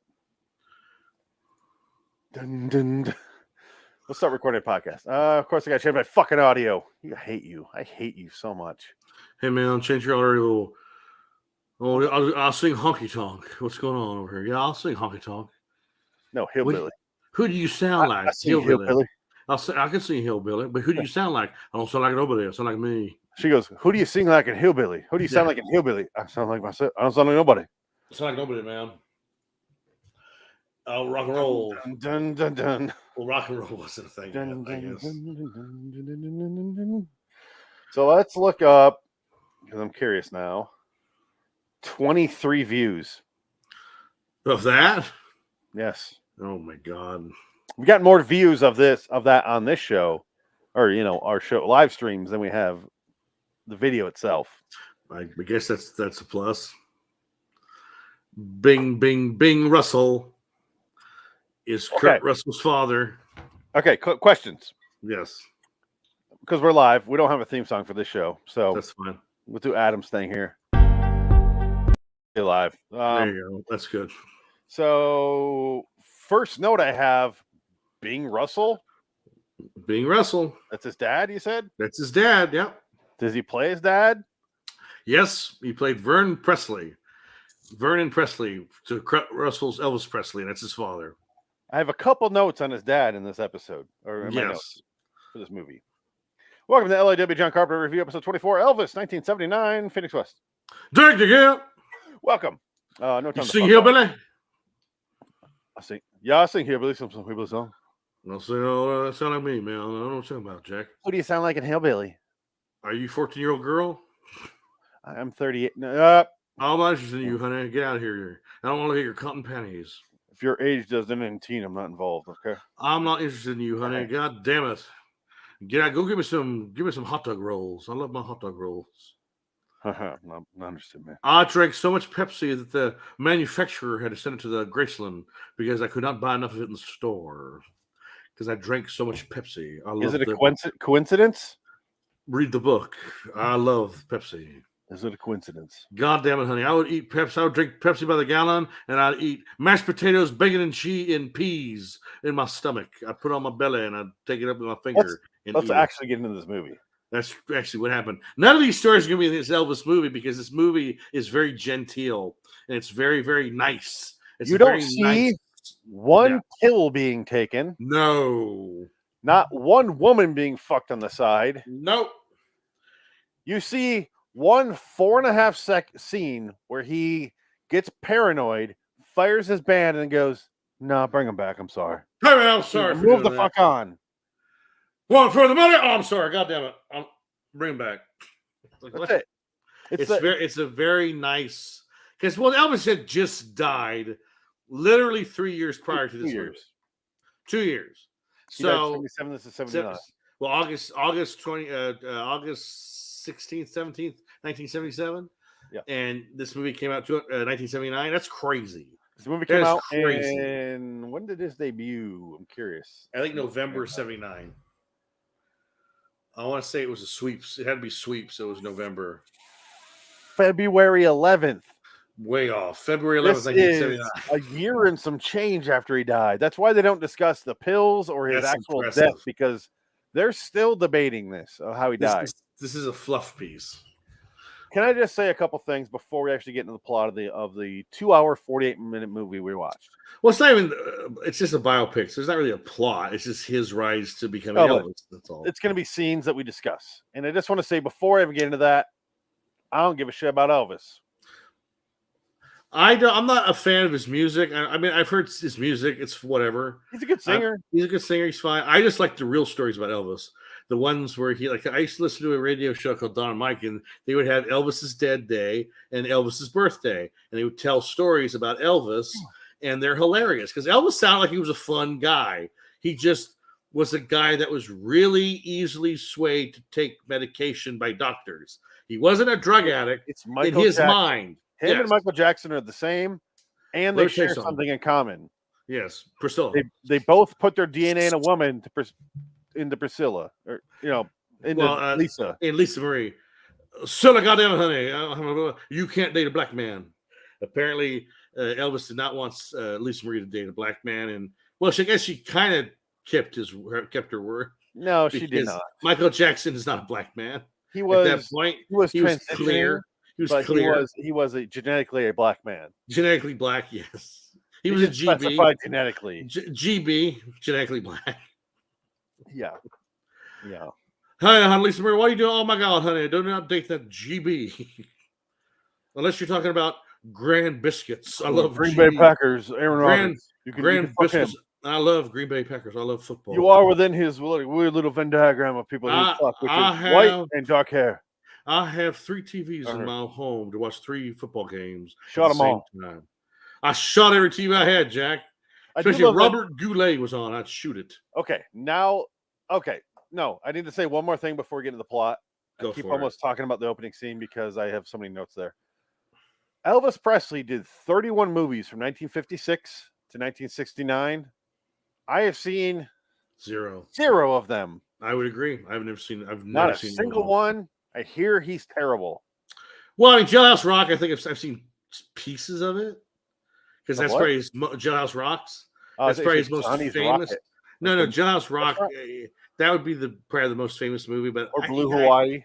I guess I've never seen. It's the other one I know. Yeah, I 2 Hawaii movies. I think Kissing Cousins. I think was another one. No, come on, man, kiss your cousin. Goddamn. I don't care. She's redhead. I don't know. I won't cut loose in your hair, Jack. Hold on. I don't judge if they're your cousin or so. Is your cousin 14 years old? Oh man. If she's 14, it's fair game, man. Come on. I also notated. I don't have it in my notes, but I mentally notated it. That the song he sings when he's in the military, he's at that bar. Priscilla, when he first meets Priscilla, and their first date. What is that song? I can't remember. But according to the IMDb trivia, he sings American Trilogy at the end of the movie. He didn't sing that song until 1973. And this takes place in 1969, the comeback special. Okay, I'm fast forwarding here to hear this song. But Elvis does have a lot of Twilight Zone connections, which actually makes sense for our show. We will get into that in a second. I want to hear this. Why can't I find this fucking song? Wise man say, groom only 14-year-old girls.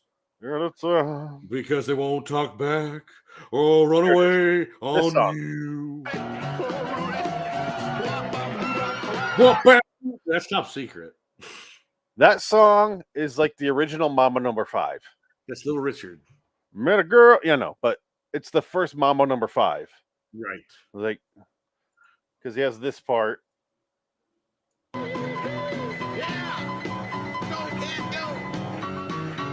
Go down. Mama, I'm gonna buy you a Cadillac. I got you a Cadillac outside, Mama. Can't play too much. Mama, I got you a Cadillac. This episode. Oh, this one you don't. Priscilla Presley's gonna be on top of you and ripping your throat out with her claws. Yeah. You don't talk about my husband like that. What else is she? Well, actually, I don't give a shit. I don't give a shit. I divorced him 50 years ago. Like I give a fuck. I purposely Mike Stone. have not listened to or read the trivia yet for this movie. There's not much there. It's not that interesting. Can you explain before we get into it? Can you explain the songs? Did they just play Elvis songs? And yes, well, okay. So I read that it's in the clearly trivia, Elvis. all these songs are official Elvis songs, but they are recordings of another artist singing them. It is not Elvis. It is, I think, Roddy McDowell, not Roddy McDowell, Okay. not Planet of the Apes guy, but Roddy McDowell. He dubs Elvis, and Kurt Russell is dubbing that guy's voice for the songs. And I think they did like Ronnie McDowell. And I think it said like they recorded something like 60 songs, but only used like 30, something like that.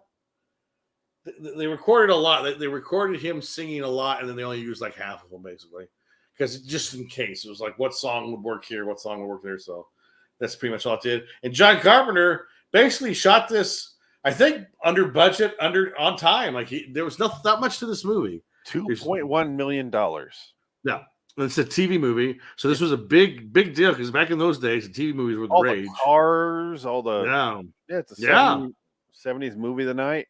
Now this movie, I've known about the Memphis Mafia forever, and this movie does not get into it that deep. But I know that Red was his number one guy. But in the reality, Red and all the other goons in his squad were just a bunch of losers who were like sucking off of Elvis because they were just like scumbags, apparently. But they were Elvis's friends, and Elvis loved them because they were his friends. But they were called the Memphis Mafia because they were kind of scummy. They were borderline criminals themselves. Well, here's where we get into, do we talk about the movie, like Elvis's life in order? I think we need to. No, I think we do. Like the movie in order, because I do have my notes and I want to go off those certain things. I had a twin, man. I ate my twin in the womb. Okay, no, it opens up 1960 or 1970, right? 1969, whatever his Vegas concert was. Right, yeah. He's been gone for 10 years. This is his big return. And it reminds me a lot. It's like a really low quality version of, not low quality, but a cheaper version of Walk the Line with Johnny Cash, where he's at his Folsom prison thing, and he's it's a flashback of his entire life. Yeah, it's pretty much the same structure. Only that movie's a lot better. Yes and no. No, yes. Equally fabricated, not reality, but yes. But that movie deals with the drugs and him getting sober. Yeah, but they totally bashed the mother of his children, the first wife. That wife was not like that at all. That was very, very much rewriting history for Johnny Cash, because everybody, even all she did was throw some pictures off the wall in that movie. Well, no, she just didn't respect him. She didn't support him. She was sick of him singing. She couldn't deal with it. Like, she's very much a bitch in the movie. She's portrayed as an awful monster, kind of.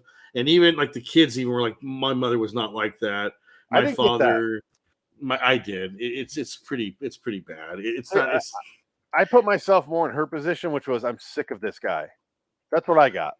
Yeah, but there's a lot of, I'm and June is the angel that, like, no matter what he does, I have to love him. I love you. Whatever you did, I have to forgive you. But I think, that was recreating his myth. He was already dead by that point anyway, so it doesn't matter, because Johnny Cash died like right before the movie came out. Yeah. And June died in 2003. I mean, she was dead a long time ago. She died a year before. How fucked up is that? Yeah. Well, he couldn't live without her. That's why. Because he did love her. Like, he really loved her. Yeah. And that's that situation. Yeah. But that was, the whole crux of the movies during his. Right. And that's why I like that movie, because most of that, Johnny Cash is a total fucking asshole. Don't do drugs, man. He's so fucking out of his mind with drugs that he crashes that tractor, and Robert Patrick's like, what are you doing? What the fuck are you doing, man? Robert, you're a dad. Those are your kids watching you. He shames him, and he goes in the rehab, and he's like, ah! And the movie doesn't hold back, but it's not like gritty, but it doesn't. No, it shows you what it is, and it's kind of like still this schmaltzy Hollywood. It's more of a whitewash. It's not 100% accurate, but whatever. It's fine. It's not a bad movie. It's an enjoyable movie, and I actually really do enjoy that movie. Yeah, it's a fine movie. This one is a even more glossed over version of a monster from history. Yes, even worse monster from history, I should say. Well, I wouldn't call him a monster.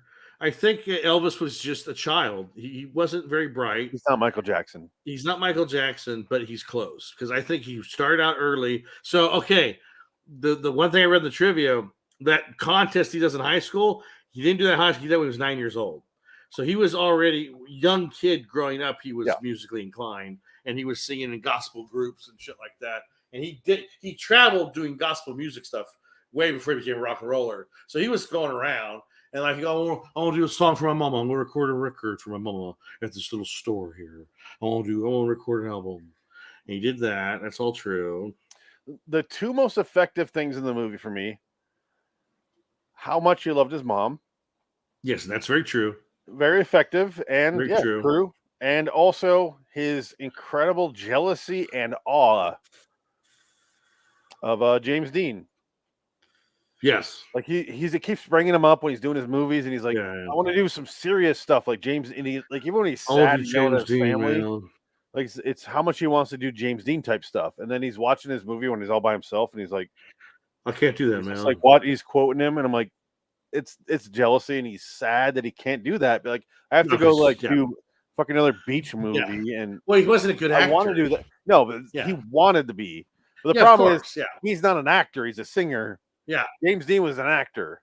Yes, and he wanted to be that guy so bad, and that part, those two things worked the best for me in this entire 8-minute movie. Right? Yeah, and I bet you that's the only drama they could find because every time they probably put drama in the script, I'm sure Graceland got a hold of it and said, "You can't do that, man. Don't talk about that. Don't bring it up in Elvis's myth, man. We don't talk about that." Here's where we get into the omission of details. Let's not talk about that, Mal. Reportedly, Priscilla Presley was paid $50,000 to check the script for accuracy. I got a feeling at that point, 2 years after, a year and a half after his death, she was like, no pills. Well, no, at that point, she wasn't. Hour. She wasn't married to Elvis when he died. No, she actually was also like removed. Let's keep him alive so I can make more money, maybe at that point. Or she was making the money through Scylla. So I think she's Scylla, Lisa Marie. Lisa Marie was the one that was getting all the money. But I guess now they were saying she's broke because all that money, she spent it all or didn't save it or something happened. It's all gone. Like she's not making any money off of Elvis anymore. You know why? I don't know how that happened. I did watch her scenes as the backstory of my own Nicolas Cage biopic. Because Nicolas Cage marries Lisa Marie Presley. I married her. I have her tattoo. And he also had some money issues there in the early 2000s when he was with. She keeps marrying men at the height of their legal issues. She sucks the money out of them. Right when she was getting with Michael Jackson, he has the child molestation allegations, and she's with him for like 18 months. Divorces him, and then she marries Nicolas Cage in 2002. Right, I think that was maybe before his IRS stuff. And her son just committed suicide. Lisa Marie had a son, and he committed suicide. He looked just like Elvis too. Oh, she looks a lot like Elvis. She looks like Elvis, man. That's creepy. Oh, Scylla, Lisa Marie, come here, goddammit. Are you gonna fish in your hot dog roll? I'm gonna eat that for you, honey. It's just weird that she, think she touched kids after she didn't divorce Jackson. Like she caught the weird legal issues that her husband's had at the time. No, she's just a weirdo artist who's not really an artist. Because remember, she had a singing career for a minute there, like Courtney Love. Exactly. She fucked Billy Corgan, and he wrote some albums for her, and she went and did a career for a minute. And Trent Reznor. Oh, really? Trent Reznor too, huh? Oh, that's why he wrote Starfuckers. Yes, Starfucker. That's about her, Courtney Love. Starfuckers Incorporated. Starfuckers. I love that song. That's and it's about Courtney Love, by the way. And Billy Corgan's in it too, isn't he? Doesn't his head get blown up by one of the guns when they're shooting off guns? Because one of his head. I never saw the video. But I think Billy Corgan and him are fine because they both know what Courtney Love is capable of doing. So they're both like, yeah, she's a fucking monster. What are the odds she fucked 3 highly successful lead singers? Weird. And Ed Norton. Starfuckers Incorporated. Yeah. That's why he wrote that song. I got sex in the back of the limousine. I love the magazine. Oh, God. Yeah. I didn't realize you were so in the 9 Inch Nails like I am. Yeah. Oh, I love Trent Reznor. Okay. I do did not enjoy- know that until honestly, maybe the podcast before or a couple weeks ago. Well, We no, first started I got more into him as time went on, but yeah, I mean, I was always behind on music growing up because I didn't know anything. I didn't have any access to like music really. I was in the country. I was in the urban area. I didn't have anything. It was like I grew up in a town of 600 people. I didn't. I get it. Yeah, I didn't have NBC. I couldn't watch Fresh Prince of Bel-Air If it because the wasn't antenna didn't for work. if it wasn't for BMG Music and Columbia House, would have had Yeah. no access to the outside world. You can Before the imagine that internet, no record Yeah. stores. So yeah, I had Nine Inch Nails records when I was I was Yeah. 10 years old, and then I got out of it for a while, and then I was like, got back into him, like, oh, he got a lot better, shit. He's gotten better. Yeah, he's gotten better with a lot time. better. Yeah. Now he's with Atticus Ross, and it's like, yeah. uh, Well, he does his movie. The movie scores are different. yeah, They all sound the same too. They're all no, pretty Atticus different. Ross is an official member of Nine Inch Nails now. Is he really? Yes. Well, Atticus Ross did the soundtrack for Book of Eli too. Yeah, they're both They're great both musicians pretty and good, love yeah. them, but Nine Inch Nails is not. I like With Teeth. That album Yeah. is my fucking favorite. That has the David Fincher only. There is no you. There is Right. only you. The tiniest Yeah. little dot come on it Yeah. and that. Skip. Yeah, it's the sequel to his first album. So, Twilight Zone connections to Elvis Presley. Thank you for miniseries. getting me off this. Thank you. Bing Russell is Kurt Russell's father. He Roger, was in the episodes The Arrival, about the airplane that lands and it has no. Arrival. He's one of the guys that he is in the episode. Bing Russell is the character George Cousins. And it's a season 3 episode, and he's in a season 5 episode, Ring a Ding Girl. I know Ring a Ding Girl. He's Does in he that. play the guy on the phone in that episode? He plays a character called Ben Braden. Okay, give me a second. I'll pull up both. You know I'm ready for a Twilight Zone reference. So, sorry, what was the first one? I'm ready now. The Arrival. The Arrival. That is first season.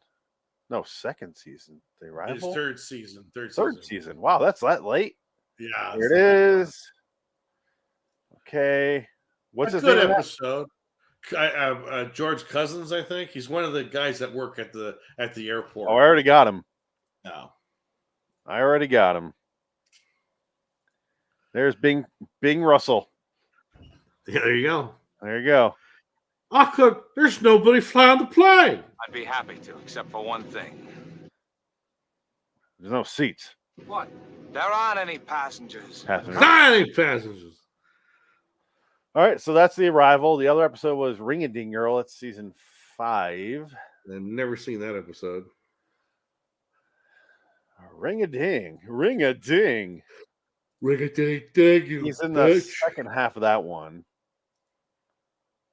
Because he is. Oh. Just past him. Is this him or no? What's his name in that episode?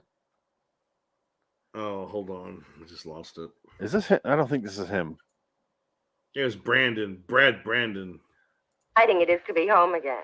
Well, are you going to be with us for a nice long visit, Bunny? I have to leave tonight. I'm starting a new picture in Rome. Oh, that's too. That's him. That is it. Yeah, no, that's definitely him. Are you fucking That's kidding him. me? Look at him. Bad. A lot of your friends.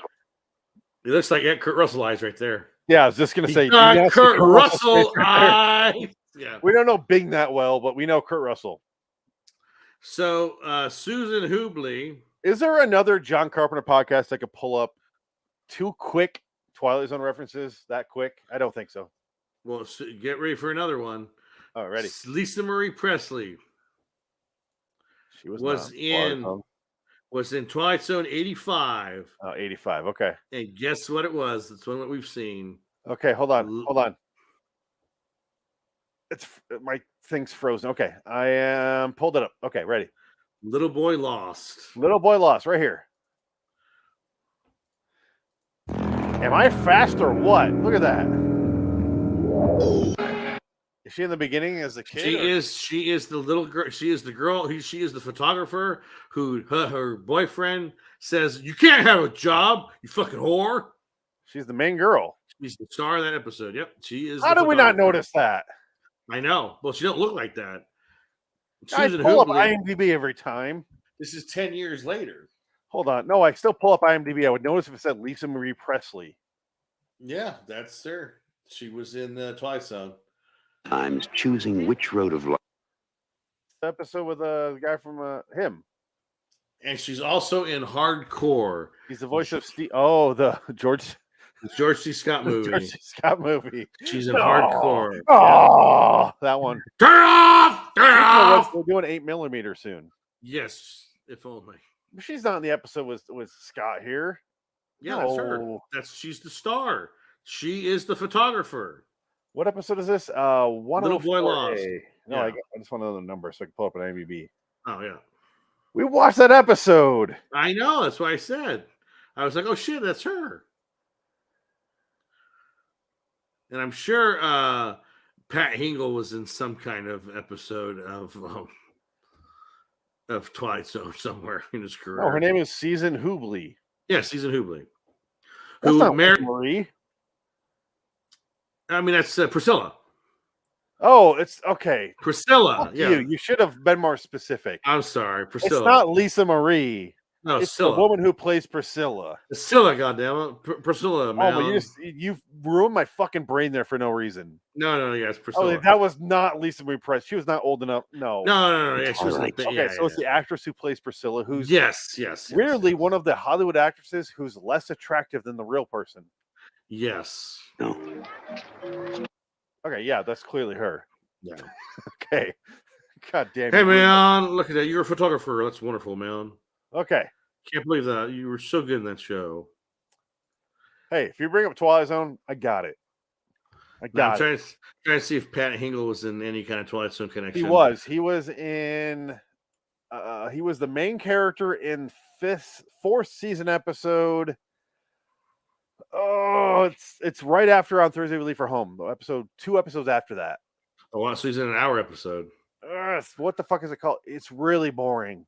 It's I'm getting to it right now. He's got a lot of credits here. Oh, here we go. Episode before that. It's Incredible World of Horace Ford. Yes, Horace Ford. So it's episode before that. I'm sorry. I was Horace Maxwell Ford. Yeah. The Incredible World of Horace Ford.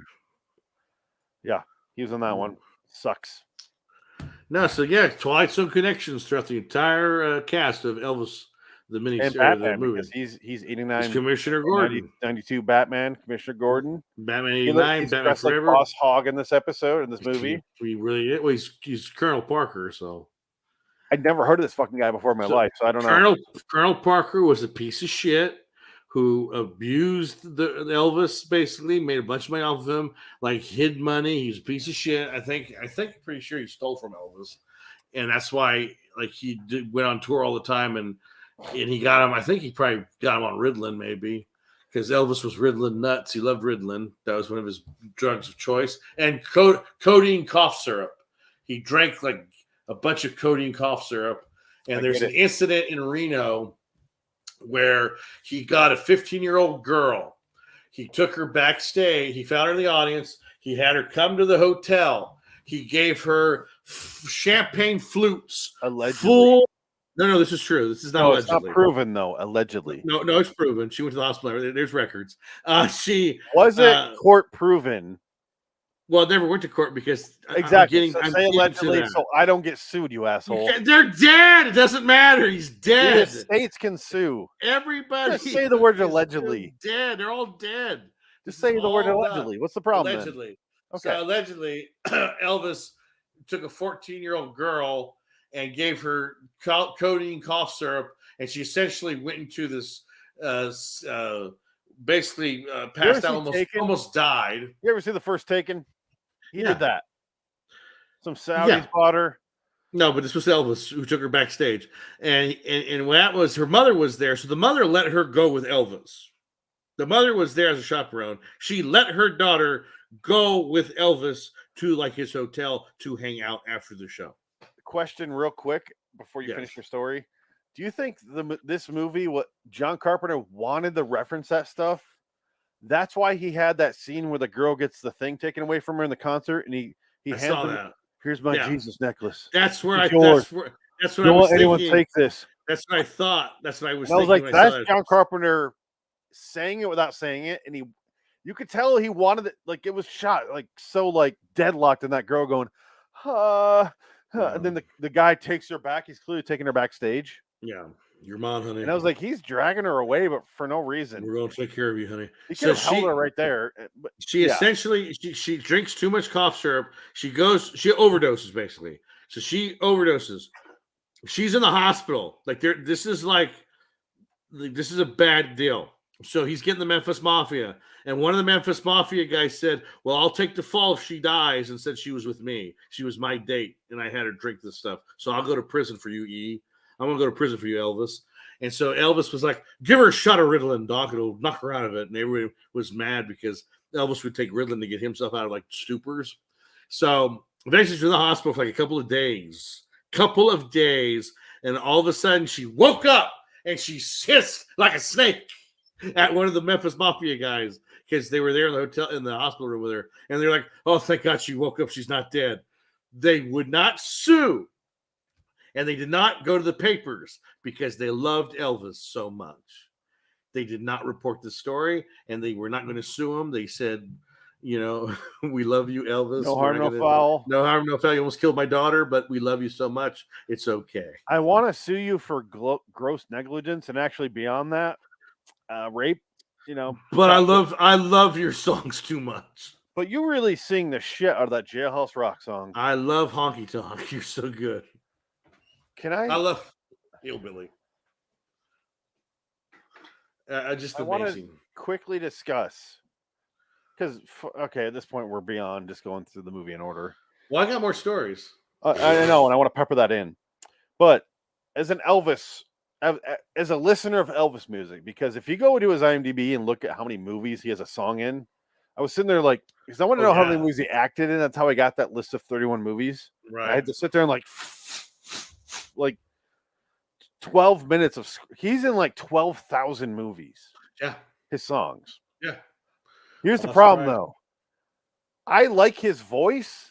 I don't not like his music, but I don't want to listen to it except when it got to that song Suspicious Minds at the end. Yes. I was like, fuck, this song's good. And that was like supposed to be his decline. I'm like, it's a rock song with actual like electric guitars. And I'm like, I really enjoyed this song. I didn't realize that was Elvis. Yeah. Obviously, I know when I hear it, I'm like, that's Elvis. I never thought about it. That song. Yeah. Suspicious Minds. Well, It's like him and Priscilla, like they're suspicious of each other, cheating on each other. Well, so but he didn't write the lyrics because he never wrote any fucking lyrics. No, he was saying he's a dummy. He all he could do was sing. That's all he did. But part of the issue. Okay, so if you look up right now, if you just go to any search engine, you can go to fucking Ask Jeeves, and they'll give you the same explanation. You say, how many songs did Elvis write? You'll get, he wrote 51 songs, and blah, blah, blah. He wrote 37 songs, and the next one's like, he wrote zero because the record label said, in order for Elvis to sing your song, you have to give up 50% ownership on the writing and sign Elvis on as the other 50. So a lot of artists were like, oh, yeah, great. My name is Elvis. Fuck yeah. Yeah, quick check, yeah. But he never actually wrote a single lyric. Well, sure, that's what Simon Cowell did. He played triangle in every song that he ever produced because he got paid as a musician to have his name on the song. So he's part of the production of the song. So we get a residual check for that. Even if they didn't put it in the album. Yeah. And there's just ways to make money on contracts, There's really good ways to make money on contracts if you have a very smart brain. But that was then. Or an entertainment lawyer. But that was then. Now I don't think you get away with it. Now it's fucked. Now you make no money. And they fuck you wherever you go now. Part of what I want to get to here is there is a lot of yes men around Elvis, but they don't get into that. They didn't get into it enough for me. I felt like Red was really the nicest character because, like, he sort of saved him. He saved him for those bullies when he was a high school kid, and like he was the older brother to Elvis in a way. And then it was kind of weird though because that relationship in the movie is very like gay, It's like, are they having an affair? Because Okay. when he's not invited to the wedding, he's like he gets in a fight with him in the roller rink, and he's like, "What's your problem, Red? The wedding, the wedding, Elvis. Oh, Red, I had nothing to do with that, Red. I didn't want a publicity thing. I don't want to. It happened so fast. I didn't even notice. I But was you know, with there people, you go, Jack. I don't know, honey. You want me to lick your balls? I'm sorry. I love you. I love you, Red. Okay, so it took. Wait, pause it. It took me 3 days to watch this movie. I watched the first. I don't even know. Oh my god! I'm looking forward. Fast forwarding right now. Ugh. I watched this in the first day. I watched hour 20, Ooh. 2 hours. Ooh. And then I watched like 40 minutes. Man. And then I watched the last hour and 10 minutes today, which was shit. all the creepy parts. It's all the fun parts. I started watching this scene here today. And it's still not as creepy as the real stuff. Yeah, him playing with the Marine plane. Come on, man. And that's when you get all his friends are sycophants because they're sitting around going, yeah, you can do, yeah. And they don't help him. They're just like, he's trying to spin it and it doesn't work the entire scene. And then he puts that cigarette in his mouth. They all light it. They all come up with lighters. Yeah, they all hold out lighters. Yeah, that's the only setup for a scene where he fires them all and then hires them back after his dad goes, "What was that? I don't know. I'm sorry. Get him back." Hi, man. I'm sorry, Jack. Well, he did that. He was he's very loyal to his friends. Yes, but he's also paranoid, which in real life, in real life, that's how they explain that. Yeah. No, drugs, and he was getting death threats. Well, sure, and he always carried a gun.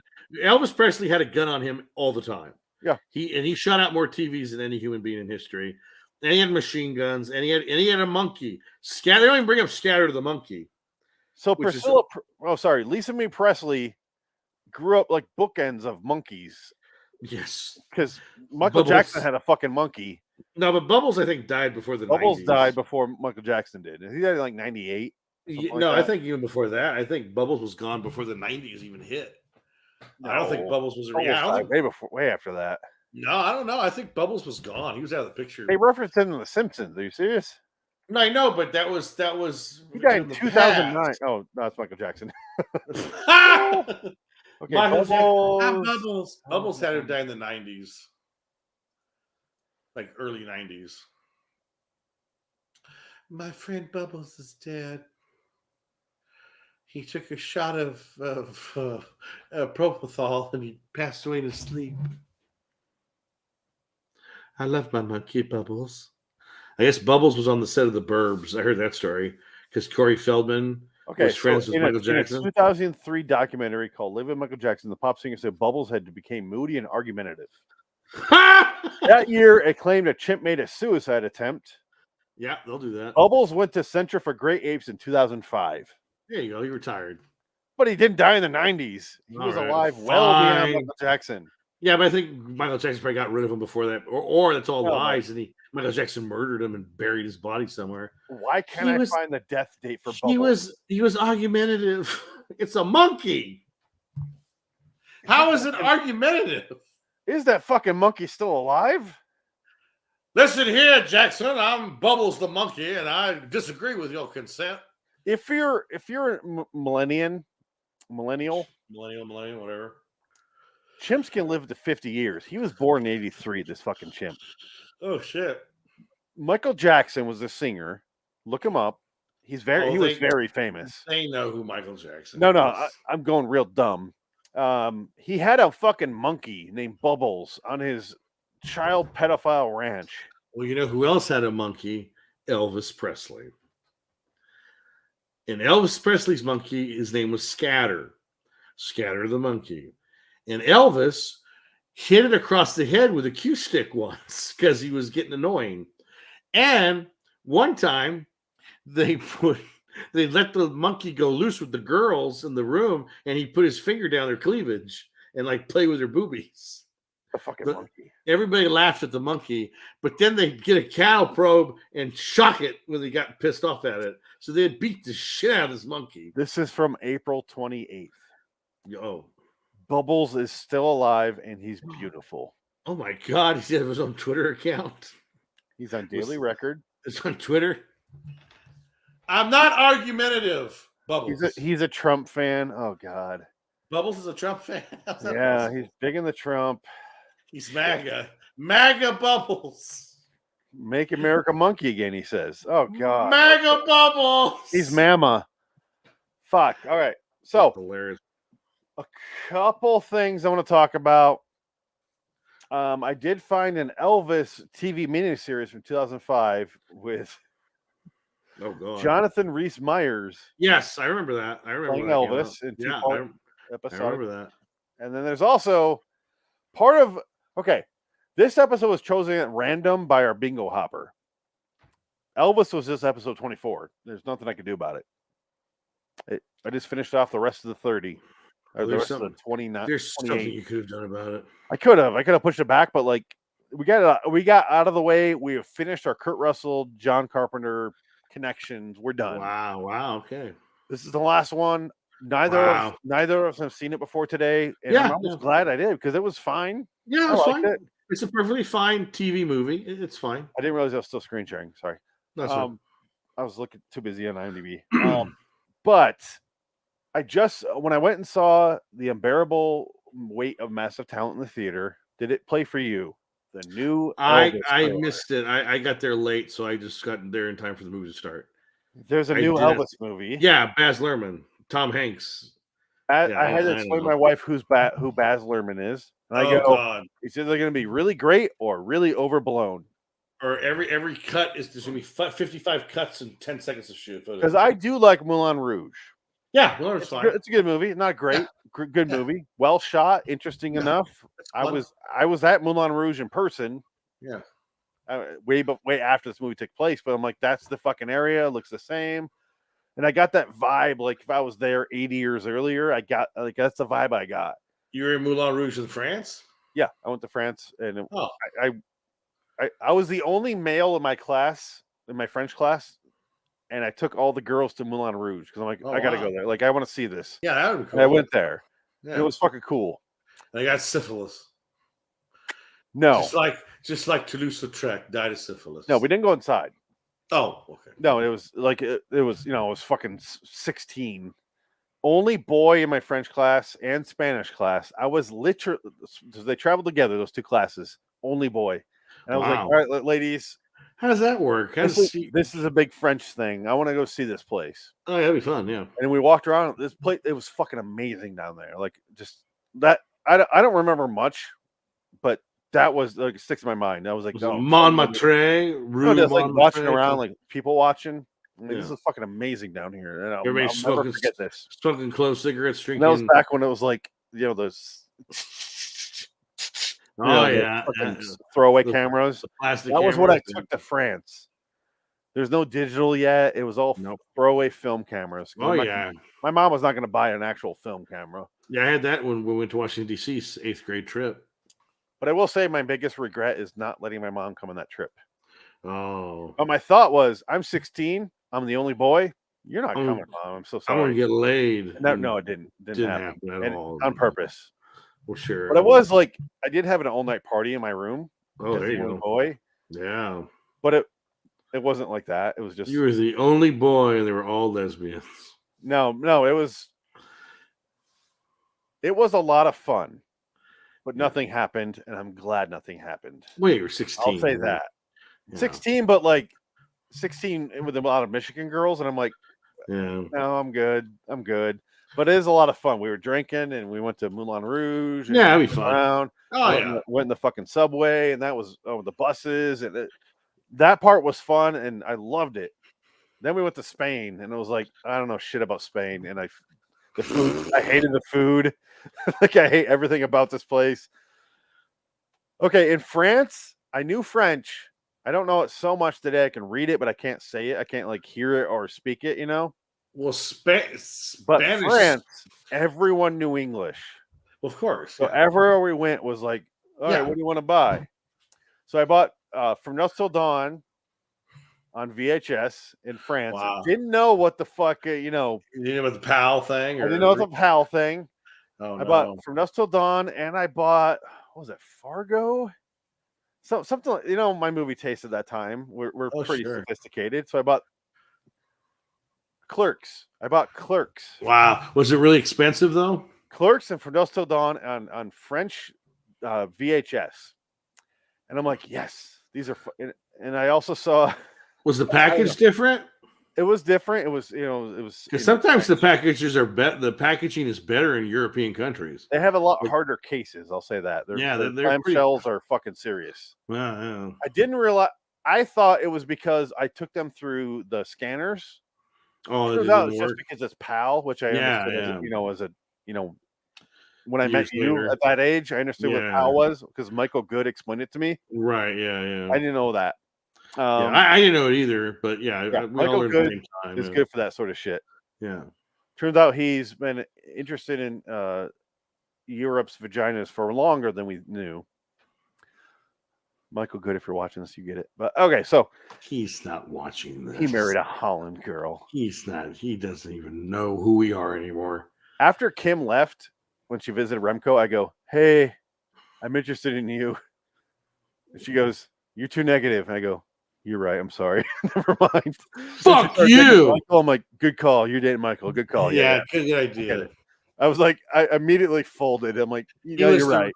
He was the richest one of the group, so that makes sense. But he makes sense for her. And I was like, no, you're right.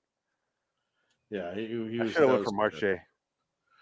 She's too wild. No, I got along with her perfectly. She wanted me to go to San Francisco on a split second notice. And I'm like, I gotta finish school. I'm sorry.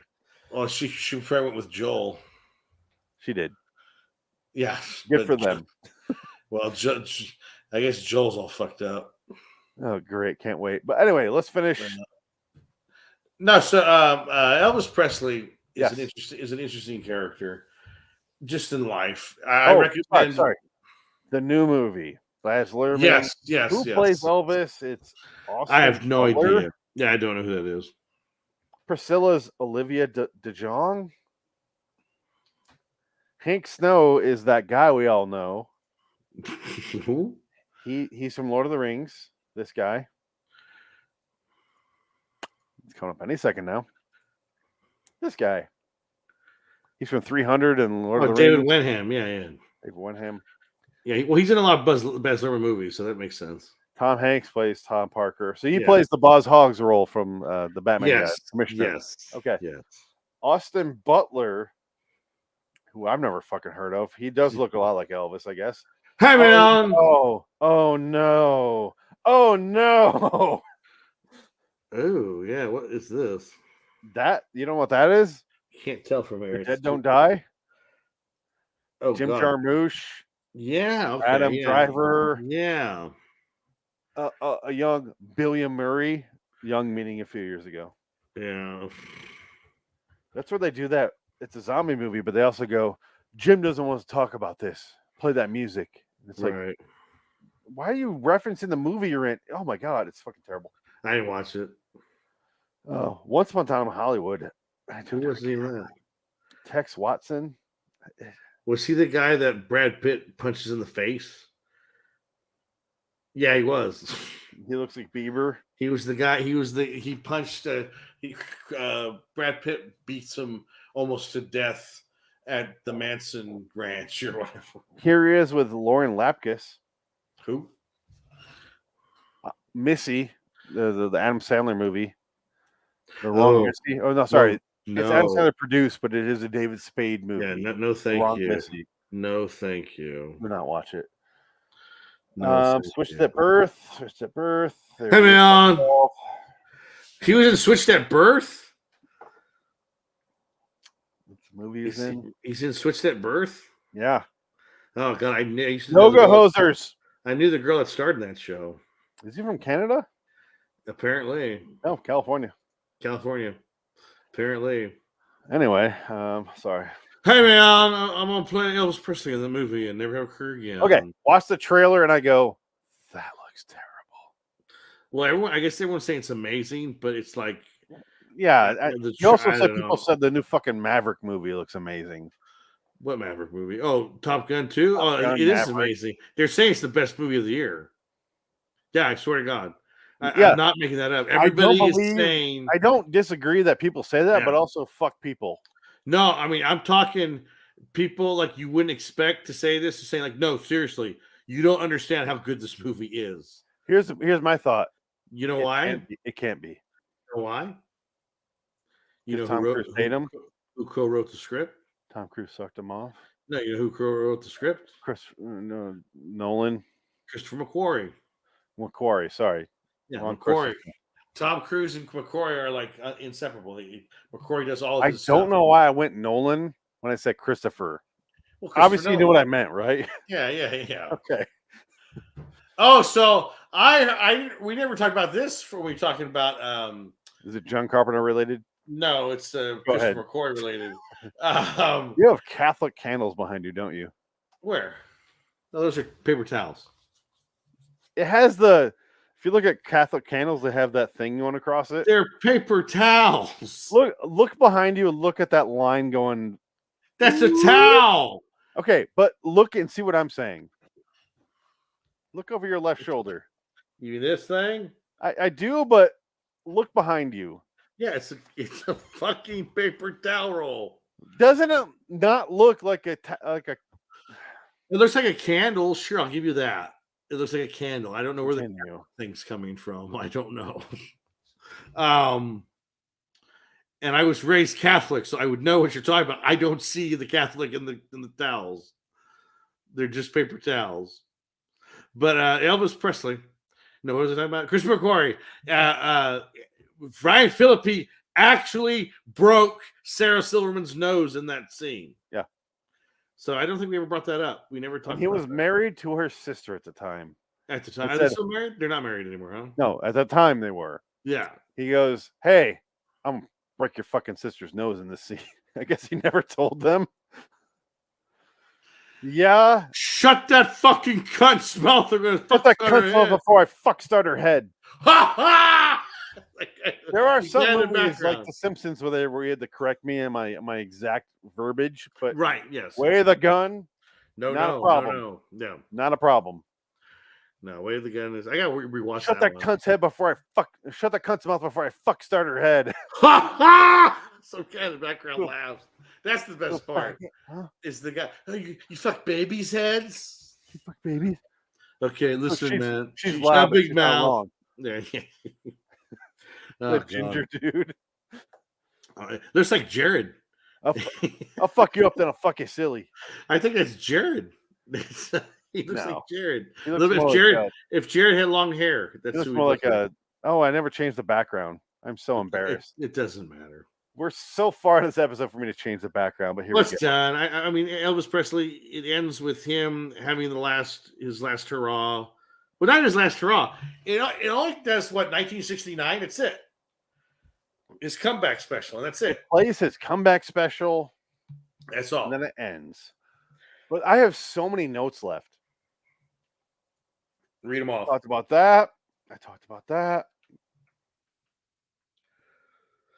I want to go downstairs real quick because I forgot this note until right now. But I won't because I have, and I'll show it in a future episode. 2 hours, 14 minutes. Let me find it. You have a piece of Elvis memorabilia in your house, and you Well, didn't know it? okay, so I'll share this in a second. Let me mute it. Get to the actual important part where it's the Lee Martin the wall here. Ceramic cats. Yeah, I saw a few of those in there. Okay, yeah, here they are. Here's the scene you were talking about, and we're talking about. Yeah, there they are. Look at that key on the wall, the key of the city of Memphis. He's got the staff of Wonder Woman. It's too bad this is nowhere. Oh, there's just 3 TVs. You got 3 TVs there, Jack, because you're gonna watch football. Okay, but here we go. No, it's not here. It's not yet.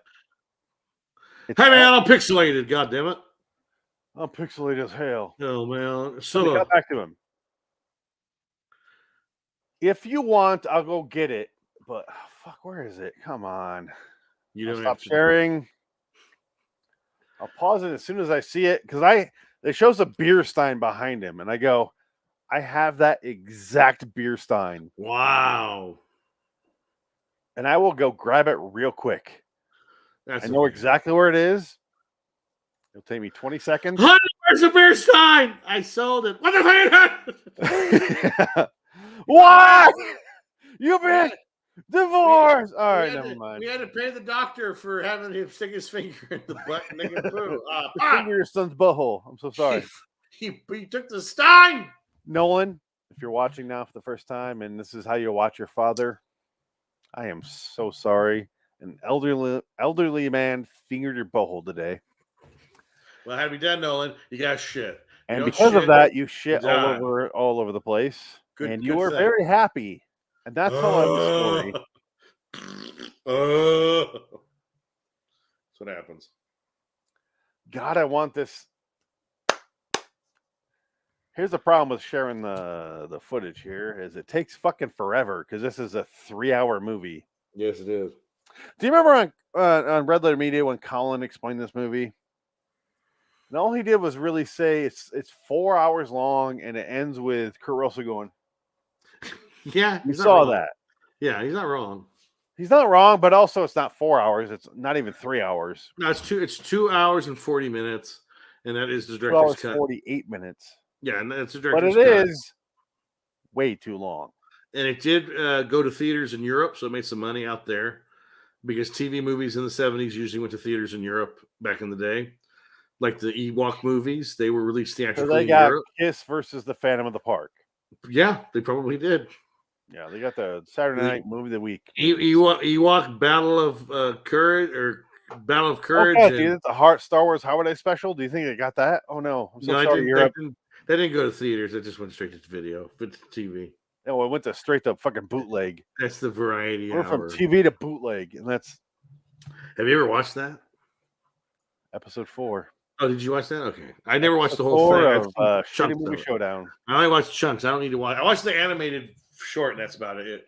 The rest of it is just so fucking awful. It's like, oh my god. I love Red Letter Media's in rendition though. That was wonderful. I'm so glad they did it because that's how I watched it, just through their eyes. Do you know why I'm confused? And here's the problem: is how long this is. I meant to watch an hour 37. I'm watching a scene 2 hours 37 minutes in. That's why. An hour 37. I'll clearly see the. Okay, here we go. It's the beer stein. It's Mama's beer stein, man. There it is. Mama. God damn it, honey. Mama, where are you? Can I play a quick commercial break and go grab that beer stein before I show it? Sure. I have to change feeds, but let's do that. Hey, man, go get your stein. We'll be right back.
Okay, so I couldn't listen to that shit again. Okay, so here's the scene. I ran all the way downstairs, grab a step stool, got my beer stein. Had to get it from the vault. So you remember traveling to another dimension? 2 weeks ago when we watched the Nick Cage movie and I had the same pillow? Yes. Okay, here we go. That. Dick, look at the fucking That. That was well worth the wait. Wasn't it? Oh my god, it's kind of the same. Not really though. It's I saw a close up. It's the same thing. Yeah, that one looks more taller. That one looks more stout. But it's the same logo. It's the same people. Is the point? It's a shorter, but yeah. So it's not the same style. It's shorter. Bum bum bum bum bum. Hey man, look at that 14-year-old girl. You're not developed yet, honey. I want to take you home. Okay, so what he's looking at there is this piece. What he has is this version. It's this much shorter. But it is the exact same design. Maybe. No, it is. I saw it. Oh, it's right there. Yeah, you can't mistake this once you see it. Look at this. It just doesn't have the tip like that one does. It's right here. No. The top. Maybe a little. It's slightly different. This also my friend in his wedding gave me man gel, caffeinated peppermint shower gel. Ew. I've never used it. It's been in here for 18 years. Oh my god! It will remain there until it dies. It's already dead. Look at this Stein on this coffee table, man. You ever seen that show with Ben Stein? Who did the point is, win Ben Stein's money. That's it, man. It was a good show. But the exact same design, slightly different. It's weird that they kept the same design, just enlarged it over the years. That happens. Yes, I have the same thing. Is my point. Because one's for pints and one's for quarts. I think it's a different. This is for a 40. This one's huge. Yeah, it's big. It's for different sizes, Jack. I never drank out of it. No, yeah, beer steins are kind of like gross. I'm sure I wouldn't want to drink anything out of them. So, bump, butter. Whew. Okay, some questions here. Elvis. Oh, there is a scene where John Carpenter is in. I did call his dad. Okay, I started watching the movie. Didn't realize this was his dad until way later. He looks like Ron Jeremy. I was like, is that Ron fucking Jeremy playing this guy? Looks more like Ron Perlman. Then it keeps going. And then way later, his dad wasn't in it for a while, like when he's going to the military. And then before that, he wasn't there. And I'm like, okay, so his dad's dead. And then his mom is like, oh, I'm starting to have. And his dad comes in. I'm like, oh, he's still alive. Where the fuck have you been? Vernon, man. Vernon died after his son died. I had no idea where the fuck he went. Hey, Dad. Hey, Daddy. God damn it, honey. There is a scene. Okay, so let's play the dad here. It's in a few seconds. George Carlin. I don't like the way men call their fathers daddy. And it's usually Southern men. I'm my daddy. Daddy. Call their father daddy. I'm going to play it in a second here. There is John Carpenter is in this movie. Yes, he is. Dun, dun, dun, dun, dun, dun, dun, dun, dun. Oh, so there's another piece of trivia for this. Comes John Carpenter. So John Carpenter, the only reason he got this gig was because the producers realized, oh, you did the soundtracks for the Halloween movie, so you know something about music. Yeah. So you could direct this movie. It's fine. Yes. And here we go. Let's share screen. See our John Carpenter cameo. John Carpenter is a man. My wife comes into the room while I'm watching this movie the first time on Thursday, the first hour and a half. And she goes, I get John Carpenter confused, like visually, with Stephen King. I go, they look nothing alike. Stephen King's ugly, but John Carpenter looks like the Crypt Keeper. Yes, he does. As I'm saying that,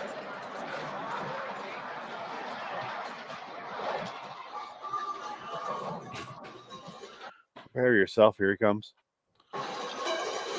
Come on, catch up. There we go. Here's John Carpenter on the right. And there he is. Smoking a cigarette, of course.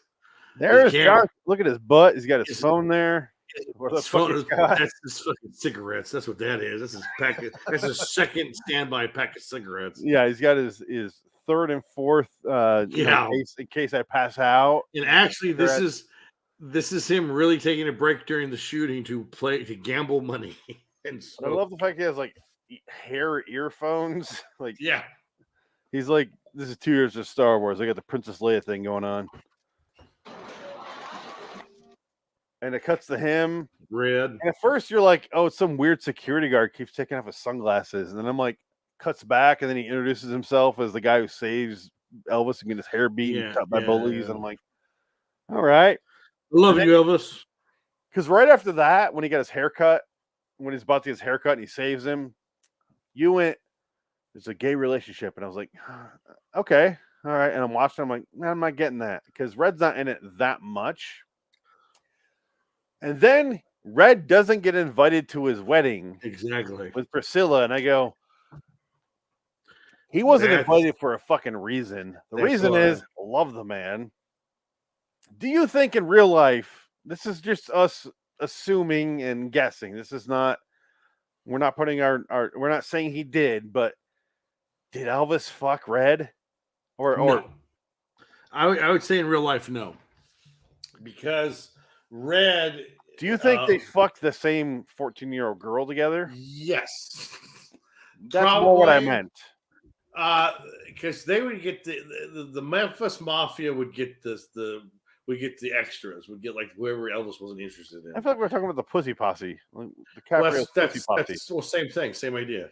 Because Elvis, again, had issues with sex. He did not enjoy intercourse. He was uncircumcised, and intercourse made his foreskin bleed. So he would whack off, and like he liked to allegedly come in girls' hair. That was his thing.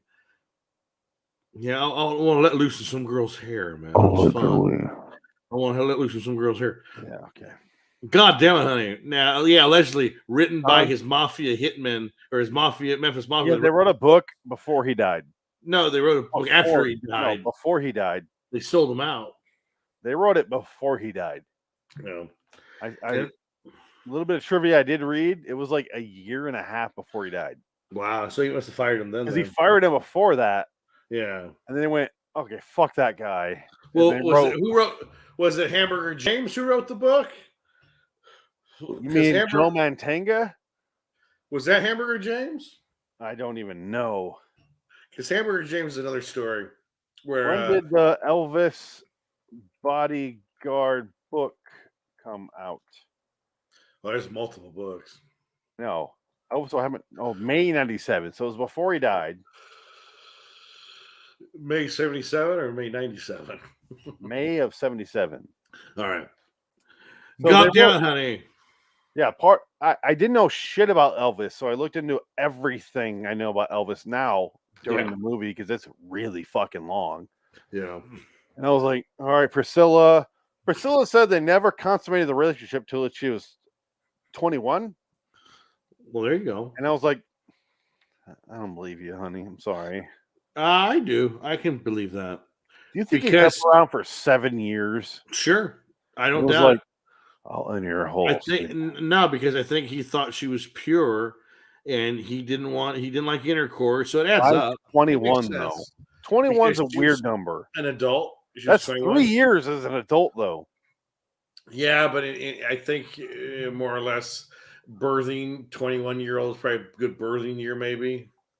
And he wanted a daughter, and then after that, he wanted nothing to do with her because he wasn't probably once she had a kid. That was like, I can't get there anymore. I can't get hard with that. Something came out of her. I don't want to go back in there. Something came out of her, and she's still. I had Lisa Marie, man. I can't. She doesn't have the word ager after her, so I can't do it. Man, I don't like that, Jack. I'm gonna tell you something.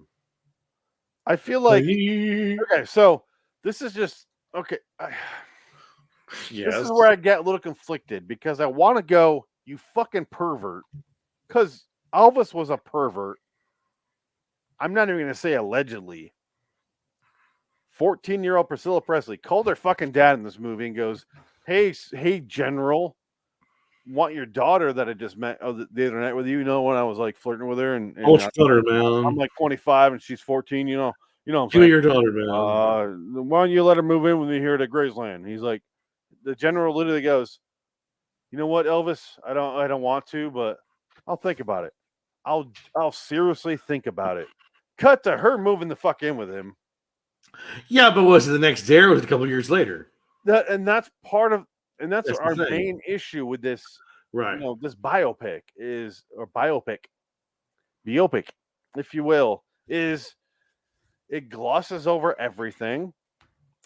We don't see the dates until it really changes the scope of everything. But for me, my scope changed when he introduced the 14-year-old in the movie, because I was like, he meets Priscilla with her dad at that little party, Yeah.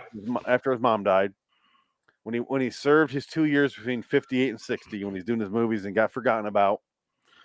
And then he's like, I met Priscilla, and he's like staring at her, and then introduces him, and I go, okay. So I'm thinking like 59, 60. He's just about to leave the military, maybe 60. And I'm doing the math. He's born in 35. He's 25. He's 25. She's 14. Because that's the one thing set in stone. She was 14 when they met. Yeah. That we know for fact. Yeah. Priscilla has admitted that. Jerry Lee Lewis married his 13-year-old cousin. I mean, yeah, that used to happen a lot in those days. Jerry Lee Lewis has one great song. Yes. Elvis Presley is an icon for the next several hundred years. Not really. He's been forgotten generally. No, he's not really. Maybe not his music, but his icon and his fame will live on for like another 100 years at least. I don't know. I think it's already starting to wane. No, they'll look at him and they go, "Oh, Elvis." They won't go, "Oh, that song." They'll see Elvis and go, "Elvis was great," and they won't look past that. No, they'll just say, "Oh, it's Elvis." They don't know anything else about him. They don't know nothing. That's my point. But they'll go, "Yeah, but nothing bad." I know Elvis, therefore famous. Yeah. They won't go, "Oh, she was oh, I have some issues." You gotta remember that period of time that happened quite a lot, though. 14-year-old girls, 13-year-old girls. That was pretty much. I mean, that's been happening for thousands of years. Probably honestly. Legal back then. Well, sure. My grandma got married at 15. But how old is he? Probably 17, 18. But he wasn't 26. No, but still, girls were getting married at 14, 13 years old. I understand. No, that's where I go. Culturally, culturally, that was just how it was back in the days. Because people women didn't live as long, and birthing was a big issue because that was kind of like once you bled, you were fertile. You better get having some kids because you're not gonna have any more kids after like 20 because you'll be done. Okay, so even with that aside, let's say me and my wife get a phone call when our daughter is 25. She's 25. Plenty of years behind her where she could have a kid. Some guy goes, Hey, I want to bring your daughter into my house. There, she'll be well looked after. You said 25. I go, what the? I call the cops. The second the phone conversation. You said she's 25, not 15, though. I think you have to say she's 15. That's my point. Yeah. No, you're proving my point.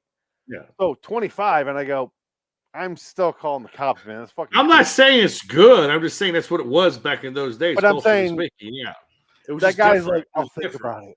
Yeah, well, I'm sure. What would you do if you were the general? Oh, hey, a multi-millionaire wants to marry my daughter. Okay. I go, fuck's wrong with yes. you? You say yes, and you say, okay, Elvis, I will think about it if you send me a bag full of cash and I sell my daughter to you, and you take care of her for the rest of her life. Oh, it's done, man. If she gives me a child, I will take care of her for the rest of her life. Done. He sounds like a real Larry. I want you to fuck me, Larry. I'm gonna poo in your bed, Larry. I'm gonna poo in your bed. I have Yorkies. They're very, very tiny. I would just say, fucking creepy, man. No, if anyone ever calls me and asks, "Can I have your daughter?" I'm going, show the fuck up. Talk to me like a goddamn man, you pussy. Well, let's not forget that David Bowie and his wife had a threesome with a 13-year-old model in the 70s. And that's fact. Well, David Bowie also had a fucking threesome with Mick Jagger. So, that and that was another dude. Yeah, no, but that was in the 80s. But this was a 13-year-old girl in the 70s. Yeah. This happened. It doesn't excuse it by saying it was 1976. It doesn't. I know, but I'm just telling you. Yeah, I'm just saying this is culturally speaking. People didn't think about that shit in those days.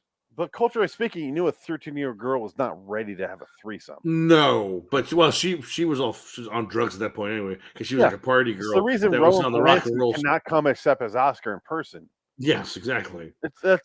That's my point. But that's not because it was culture. Yeah, but that's not. This isn't 874. No, I know, but fucking 30 years ago, the guy's still I understand alive. that. But actually, in all honesty, if he wanted to come, he could come because he chooses not to. The court lifted him from that thing in L.A. He's free. He's exonerated. That was after he received the Oscar, though, for a piano. No, I know, but before that, they told him, "Look, you're fine. You don't have to come back. If you come back, we won't arrest you." He's so afraid that they're lying to him because that's what they did the first time. He came back and they arrested him when they told him that same story because something happened. They had to bring it back to court. So they basically kind of lied, and that's why he'll never come back because he doesn't want to go to jail again. Even though they said you're not going to jail ever again, it's over, it's done. Even she says forget it. But I mean, whatever. It's just that's how they are. As of 2014, the court denies Polanski's dismissal. So they're lying. That was in the documentary. They basically said, "Yeah, he can come back whenever he wants. He just chooses not to." I don't blame him for not coming back, but also fuck that guy. Well, fuck that guy, yeah. Fuck that guy totally, right? Yeah, you rape a 13-year-old girl in a hot tub anally? Yeah. Fuck you. I don't give a shit. Quaaludes, because but also, he was going through some shit at that point. Granted, he was going through a lot of shit. Also, the 13-year-old that's wasn't. Not good. It's not an excuse. Yeah, it's not an excuse. I'm not blaming her, but I'm just saying, like, I understand what he's going through, but also fuck that guy. It's not an excuse. It's not an excuse. But also, what was the quote he gave? Oh, fuck. There was some movie that he was shooting. I forgot what the context was. No, but this was after Sharon Tate was brutally murdered and his child was ripped out of her stomach. So 73 was... It was some movie. I can't remember, but somebody said something to the effect like, I don't understand darkness. I can't figure it out. Something like that. And he goes, my wife was brutally murdered. I know darkness. Something like that. I can't remember what it was. His first movies after she died was Sisters. Possibly. Hold on. Let me see. Hold on. But I'm curious because it says so 79. So she died in 69. Rosemary's Baby was 68. Macbeth, What, Chinatown, The Tenant is what I'm thinking of. It's probably The Tenant. Now, Sisters is De Palma. I told you I get these two guys confused. Yeah. I told you that. Yeah. Because they had The Tenant and Sisters very similar. Tenant is better. Polanski is a better filmmaker, in my opinion. Overall. Yeah. But you have to ignore a lot in the case of Polanski to admit that. Because The Pianist, Oliver Twist, Ghostwriter, Carnage. Remco was telling me to watch, because Remco worked, didn't he? Officer and a Spy? No, he worked on Black Book. Black Book, okay. Yeah. Black Book's not his movie, though. Yeah. Paul Verhoeven? No, it's Paul Verhoeven, but I thought he worked with Polanski on something.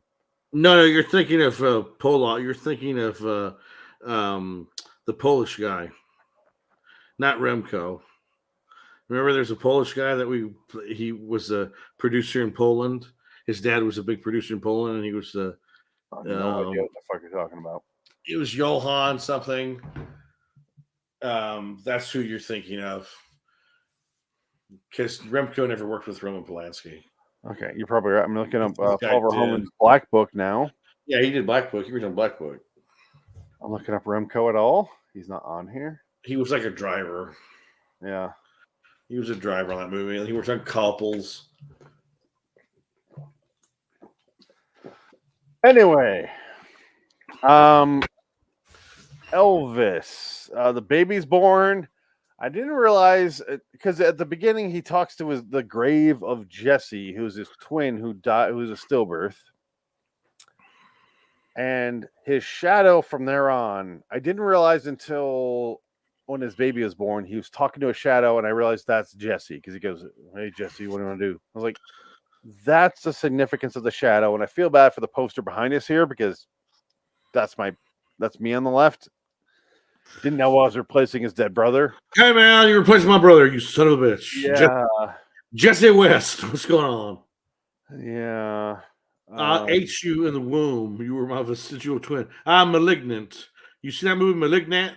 I am malignant. I have my brother in the back of my head, and I attack people at night. That's what I do in my free time. So Elvis was would self-mutilate himself to get pills from doctors because medically speaking, he'd get really good painkillers. But he wasn't a junkie. So he had to have a reason to go see a doctor for pain pills. So he would dig a hole in his foot the size of a quarter. And he looked at his Memphis guy and he says, I bet you'll get something good for this. I want to ride that elevator ride again, honey. I want to ride that elevator ride, Jack. And he also thought he was a Swami. He thought he could heal people. He studied arts of healing. So he had a Swami hat. And one of his Memphis Mafia guys' their baby got sick, and he went over there to heal the baby, and they just gave him some medicine, and he came out of the fever real quick. And Elvis thought he did it with his powers. I want to share this scene because to me, I see some. Okay, so it's all females, right? Some guys right here pop up when this railing gives away. And they hold it in place. And I was like, oh, I caught you. It was like one of those moments. I'll put the sound on. Here we go. Ready? See it? You see that? Yeah. They hold the railing in place for the scene. Come on, man. Can't break it. It's crazy. And there's more girls than that, Jack. Let me tell you something. That was more girls than that. That's only about 25 girls. That's all I could get that day for extras, Jack. I also feel like this bathroom at the beginning is a lot of movies take place in this bathroom scene. Is this the Scarface bathroom? Yeah. The hot tub? The world is mine. This one where he gets, where he meets Red. Oh, right. It's a Harry Potter bathroom. Like it's also the It bathroom. So many movies, and you don't see that in real life ever. There's like the 7 bathroom. Some bathrooms when they're shaving their chest for the mics. You either way shave off a nipple, it'll be covered by workman's comp. It's in so many movies. I have so many notes that we're not getting to. I want to play the opening. Do you remember seeing the Elvis sign here in Vegas? How bad it's like it's moving around. It's bad matte painting in person. I'm playing. Okay. Hey man, I'm coming for you, Jack. It's our stock footage of Vegas. Yeah. And then it cuts to Elvis live, and it's like barely staying on the screen. It's moving. Here it comes. Here it is. Elvis live, Jack. Look at that. Not added in post at all. Look at that. That's part of the special edition. God damn, that was cheap. George Lucas came and added 6 minutes of additional CGI in this show. For John Carpenter. I was laughing when I was watching that. God damn it, honey. That's crazy talk. I have another note that says the military, when he joins the military in 1958, they only shave his sideburns, not his hair. That's my look, man. You can't touch the hair. It's true. Yeah, nowadays, the whole scene in Full Metal Jacket is Mexico Dean, fuck yourself. Yeah, you get the whole thing there. Elvis was a star. And then I jumped forward to Priscilla moving in. And I wrote, there's no real connection that we watch between these two characters. No. Beyond her just being 14. Right. She was only 14. Then I have the Lee Martin thing with the trinkets we already showed. We did. Shadows Your- Jesse. They your didn't beer costume stein. 21. He didn't write any songs. Already got that. Yeah. Cage. Already have that. Priscilla doing martial arts is my next notes. Yes, because I Elvis laughed Presley. real bad. Elvis Presley thought he was a kung fu expert. They He do thought show one scene with him. he's 8th degree black. He's an 8th degree black belt, which meant nothing. He used to do live shows where he would like attack people on the stage and Here's show our his background. prowess. I'm talking to Jesse, man.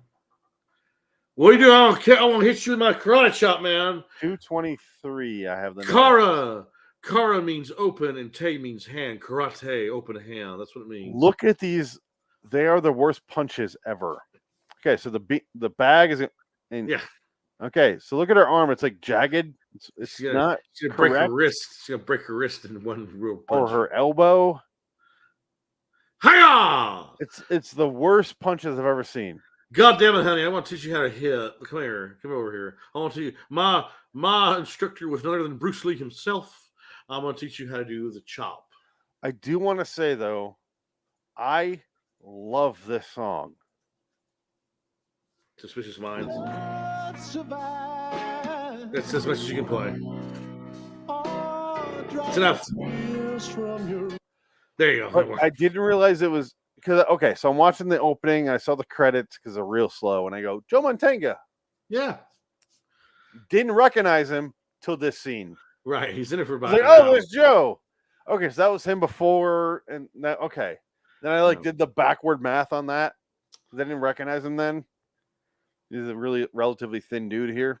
Well, this is a long time ago. This is 79. It's a long time yeah. ago. I mean, shit. That's Joe almost Montana. 50 years ago. I recognize Joe Montana mostly, obviously from The Simpsons. Of course. The Thinner. This is acid, bitch. Thinner. This is acid. Burn your face Thinner off. and Under Suspicion, I think it's called. Remember that? I Christopher told Lee- you about Christopher- that Yeah. movie with Christopher Reeves. Christopher Lee, where he stabs him with a pen. Yeah. Yeah. So that, Oh, those Joe are my Montana's three- got a great career. Yeah. great career. No. Also, Airheads. Yes. Airheads is probably the number And two. Godfather 3. I've only seen Godfather 3 once. He's good in it. He's a good thing. He's good. He's a bastard. He's a liar. All liars are bastards. Shakespeare said For that. some reason, there's like a little nepotism that clouds my vision. I don't know why. It's weird. What, for Joe Montana? No, not Joe Montana. For some reason, Godfather 3, like I see like a nepotism filter, and I can't get past it. I'm sorry. Oh, well, it wasn't his fault that Winona Ryder, like literally the first day of shooting, decided And not good to thing do your the mom movie. killed herself. Or her? Which Ryder What? is this? No, Judd. What? I'm thinking Win- of Judd. Winona Ryder, yeah. Winona Naomi Ryder, I Judd, got yeah. Winona Judd. Winona Judd, yes. No, I got a little crosshair there. Yeah. It's all right. Well, we got to wrap it up soon because I'm going to pull a Nate here in a minute. I got to pull a finger in the butt and let it loose. All right. His name is Nolan. Nolan, that's right. Yes, imagine this little girl right here getting a finger in the butt Huh. and pooping over the place. Hey, man, come here, Scylla. Come on here. Lisa Marie, Okay. goddamn it, honey. I really have a couple notes left. Just do it. Suspicious Minds. Yes. I love that song. Good song. Funny that so it cuts back to the cold opening, which is the 60s, 1969, and his Las Vegas tour. He's doing his big performance, and he's like, here's the studio, here's the news guy, and he shoots the TV. But it was during that news thing, and I was like, he goes, it's funny. It's Elvis in 1969 has shown up while during the decade of the 60s, where America has lost its interest in rock and roll. Right. And I'm like, some of the best rock and roll is the 60s with like Vietnam protests. Okay. And I'm like, the best rock and roll, undisputably, is the 70s with like Pink Floyd and The Who and Led Zeppelin. And it's just funny that they're saying America was done with rock and roll here. They're completely, and then like the best music ever came out in the 70s. Right. Yeah. It's an odd. It's just a weird, and he shoots the TV, and I'm like, good for you, man. God damn it, honey, get my way. And then really the rest of my notes are why ignore the drug use? And then lastly, why not do a still frame? Why do a live Kurt Russell holding still?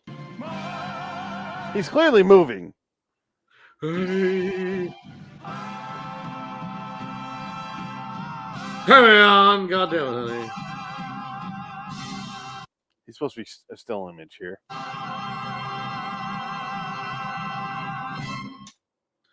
Elvis in concert. Do do do do do do. Do-do-do-do-do-do. Hey man, this is money. That's so funny, Jack.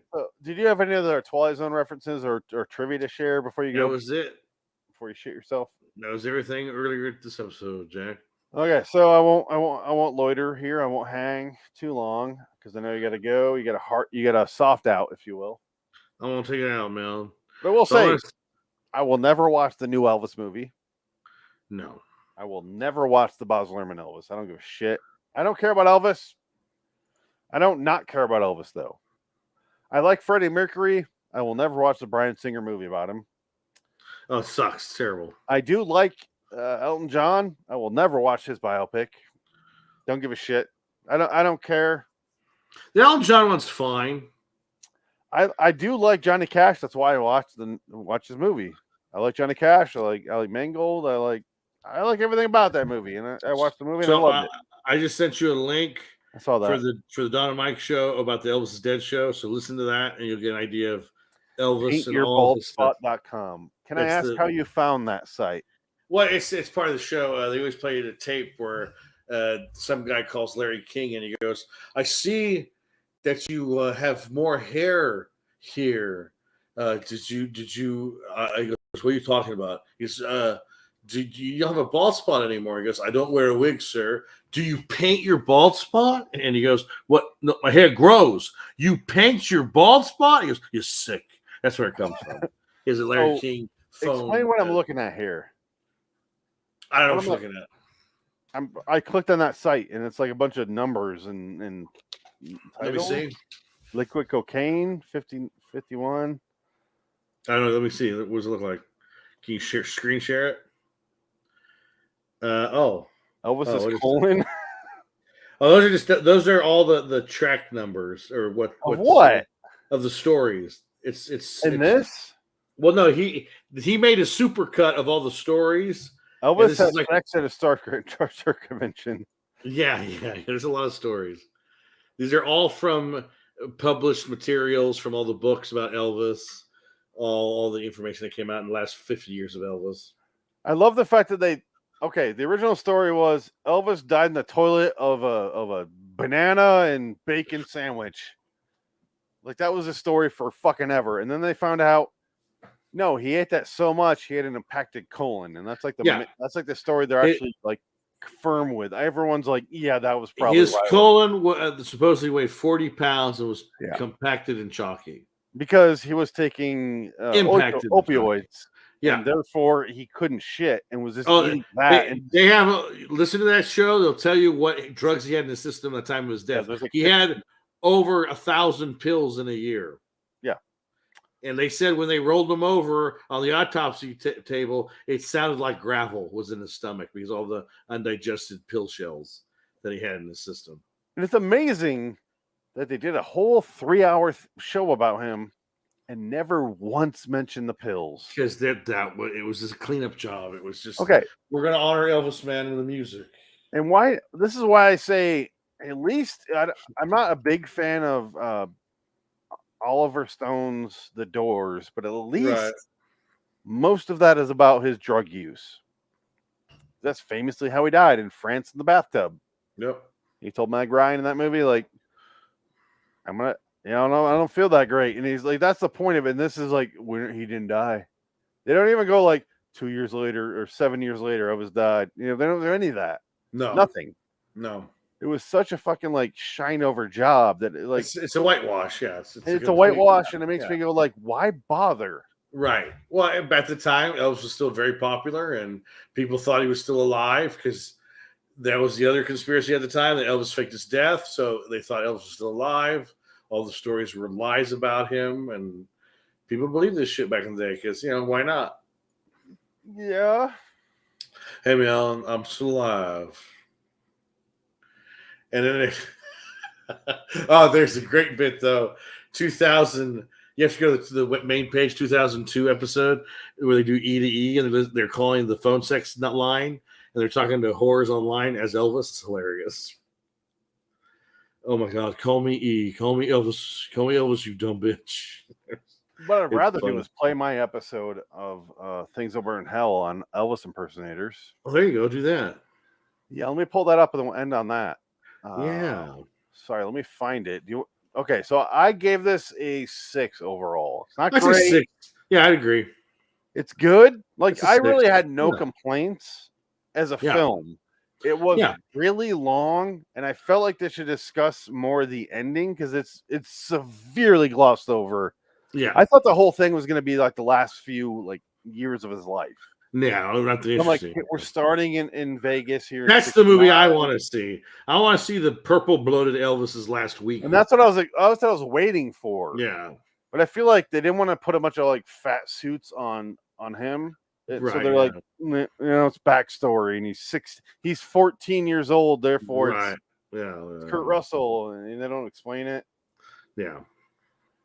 Let me find Things Over in Hell, Elvis. I don't even know what episode that is. Oh, here Come it is. on, I'll sing Hillbilly, but it sounds like I'm singing like me, man. I'm actually curious to what I said in this episode.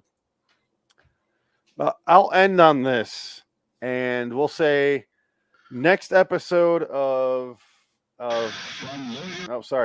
John Carpenter review will be episode 25 is Masters of Horror Pro-Life. Wow. 2007. So I've never seen it. You've never seen it, right? I've never seen it. Yeah, I know. Okay, so you saw. I saw the other Cigarette one. Burns. Yeah, I didn't see this one. So our next one we've both never seen again, and then we're doing Assault on Precinct 13, which we've both seen. I did like. And then we're doing Starman, which I've never seen. Have you seen that? I've seen Starman, but I need to watch it again. It's been a while. So Pro-Life, Assault on Precinct 13. Yes. Starman, Memoirs of Invisible Man, Ooh. his college short Captain Voyeur, which we'll talk about for 5 minutes, honestly. And then we're doing our wrap-ups, which I'm including just guess. Oh, sorry, then it's the Ward. Oh. And then we're done with his directorial movies. Well, then we're doing our John Carpenter movies, our rankings, 23 through 11. And then we're doing 10 through 1 after that. I feel like we did that already. No, Adam would definitely be here for that, and he can't be because he motherfucker died. He's dead. Yeah, but that's the future plans for this. So let me just show this, and then we'll get out of here. So I don't even know what I say here. I'm curious. I'm a little nervous. This was 2019, and I wrote this back in 2003, 4, something like that. Wow. Wonderland Studios.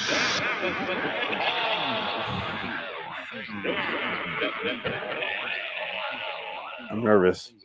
With Phoenix West. These are gonna kill me young like Elvis. Oh, hi there, citizens. I didn't see you, even though I turned to you immediately and started talking in my intro voice. I'm Phoenix West. Did I say that already? I don't know. Welcome to Things That Will Burn in Hell. Today's episode is episode 73, Elvis Impersonators. I have it written on this. How many views does this have? Beforehand, because my memory's that short. Because I don't write anything down for this show. Not This the is point. just clearly a stream of consciousness. If this were written, holy shit, I'd be a horrible writer. Anyway, so Elvis Impersonators. Sad.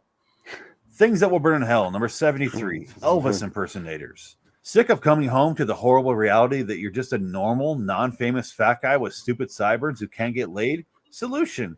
Live your life as if you were someone famous. Wow. Elvis Presley. Why Hey, is it man. there aren't any Elvis Impersonators in years? Because only fat people are depressed enough to want to escape their own lives. Skinny people have better things to do, such as having sex and fitting in between two things that are close together. Oh, and seeing their own genitals without the use of mirrors. Next time you see a man dressed as Elvis who isn't Dan Elvis, Aykroyd. please inform him he's living a lie. Douchebag. There are actually Elvis impersonator conventions. I wish I was making that up. After much research, I found that in reality, there was only one person on the planet ever that was Elvis Presley. It also turns out that he's dead. So not only will he not be showing up, he also won't be alive enough to appreciate your fat ass dressing up like him in a poor attempt at social connections. Nobody is impressed with your white Oh jumpsuit my that's stretched God. over your belly like you're a swimming pool in the winter. The other Elvis guys might be impressed, but their opinions do not matter. Also, stop thinking Elvis is alive. He'd be in his goddamn 80s by now. The 90s. 40-year anniversary of his death just passed. He 50s. wouldn't be rocking and or rolling anymore, so who cares if he's alive or not? Big fat men have big fat heart attacks. It's the way the world hoses the shit off its shoes. True. And then we come to the show, to the book part. And then we're cutting back about now. Wasn't that a fun reading from the book? That was great, wasn't it? Man, those Elvis impersonators, sir, are douchebags. I said, sir, not sure. That was weird. So I just don't get it. This is one of those things. I ranted about TMZ Oh, a God. moment ago. I mean, you realize that was How long is this? Hunker in. you guys. That was episode 68. Oh, I Jesus. literally just finished that. And I'm still a little mad. And I'm trying to compare that to Elvis impersonators. TMZ, I really fucking hate. Elvis impersonators, I just don't get it. I don't get devoting your life pretending to be someone else. And especially someone else who died so fantastically and grossly. The man died on a toilet. And you're dressing up like the motherfucker and singing like him and going around town and trying to get paid to be an Elvis impersonator. And they have fucking conventions. Why? I don't want to hear about how weird all these people, these cosplayers are when this shit happens. This shit is the weirdest cosplay of all time. I can't fucking fathom why you want to look like that fucking guy. And I never seen, I said in the book, I have seen, obviously, it was sarcastic, but it is very rare when you see that really rail thin, young Elvis impersonator.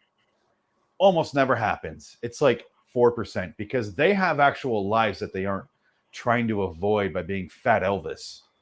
Fat Elvis guys are trying to avoid some dark shit. Some shit has happened to them. Most of it at the back of an Arby's. Just shitting their bowels out and like, when I had Arby's subs, I knew I'd be throwing up Orlando. Oh, I didn't write anything there. I just felt like doing the voice. I just, you know what I mean? No thin guys like, I know I can go get laid, but you know, it'd be better. Pretending like I'm a guy that died in 1977. There's no fucking way he's alive. And even if he were, who gives a shit? What's worse, him being alive and not recording any music and abandoning all his fans, or just being dead? Honestly, because people still say he's alive. The dude's fucking dead. He's either ancient and a mystery, like a Bigfoot Loch Ness monster wrapped in one, or he's fucking dead. Big fat men die of big fat heart attacks. Like I said in the goddamn book. Maybe I am mad about this. I don't know why. It's no TMZ though. I remember doing this. Oh, sober. I'm not Go done. to LIWstudios.com. Check out the video. Check out the podcast. Go to youtube.com/loiterinwonderland or loiterinwonderland@gmail.com. Patreon.com/loiterinwonderland studios. Why can't I get my goddamn plugs out of the way correctly? Goddamn. Until next time, and in the meantime, I'm Phoenix West. I'll see your asses in hell. That was a terrible Elvis, and I apologize to the Elvis estate, the Presley estate. That sounds more like Creed. I apologize. Right. My first improv class. Oh yeah. I hated the teacher so much because I came out on stage and instead of giving instructions on what I should do in the scene, she just goes, Elvis Presley. And I walk out and I'm like, the fuck you want me to do? And I walked off stage and that was my entire performance. And the whole class was like, no, I'm not doing that. Hey, man. That's why I'm a little bitter about Elvis because that's not a fucking improv setup. That's not. John Wilkes Booth. If I've been doing anything but shooting the fake president in the back of the head, the fuck else am I supposed to do? I don't know anything else of the guy. It wasn't Elvis in Hawaii buying cantaloupes, but he can't find any cantaloupes, and he's getting held up. No, there was nothing. There was none of that. It was just, you're Elvis. Go fuck yourself. Learn how to write improv. And that there's a little bit of irony there, writing improv, but the setups, because she pulled on out of a hat that she wrote earlier, and that was her setup. And go fuck yourself, lady. Okay. Fuck me, Elvis Presley. Fuck you. I remember this now. You're fucking Elvis Presley. Dumb bitch. Yeah. Be naked next scene or something. No. Maybe dress up as Elvis in the next scene. Hold on. Would have done though, so I guess I fulfilled her setup. Yeah. You know what? I've been doing some thinking. Sorry to my drama teacher, my improv teacher. I will send you the child support after all. I realize how much you helped me now. So all my citizens. But I will see your alimony in hell, you bitch. There we go. All right, and that's the end of it. I want that framed picture of Elvis. You want what? I want that picture of Elvis. The Elvis one? Oh my god, those are hilarious. I remember doing the improv part, but not so much the rest. It's all a nightmare fever dream. Okay, so I remember going on stage and her going, Elvis Presley, and I'm like, everyone else was like, you're Madonna, but you can't find out. You blah, blah, blah, blah, like the setup, and she goes, Elvis Presley. I go, yeah, fuck you. And I walked off stage. And she's like, why wouldn't they like? She hated me because of that. I'm like, I never regained her confidence after that. I'm gonna go, how is just Elvis? That's just a name. Well, it should be like Elvis Presley getting coffee. That's what my whole setup was at the end. Yeah, it's like Elvis Presley going for a job interview. I know it's improv, but you can't just go Elvis and then by myself, just me. Well, yeah. You know, nowadays I'll probably go like, who here? Nobody hear my song. You're all old. Okay, Yeah. I do something, but like, I don't know, as a teenager, I'm like, and I'm like, hi, man. And I walked the fuck off stage, and I'm like, there, I did it, right? I did your thing. Fuck you. I did exactly as much work as you put into that. I did what you told me to do, Jack. Now leave me alone. God damn. I'm so angry.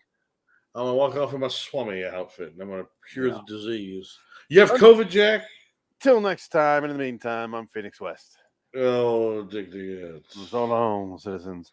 If you have any 14-year-old girls, make sure you give me their daddy's phone number so I can call them. Make sure they move in here at Phoenix Land.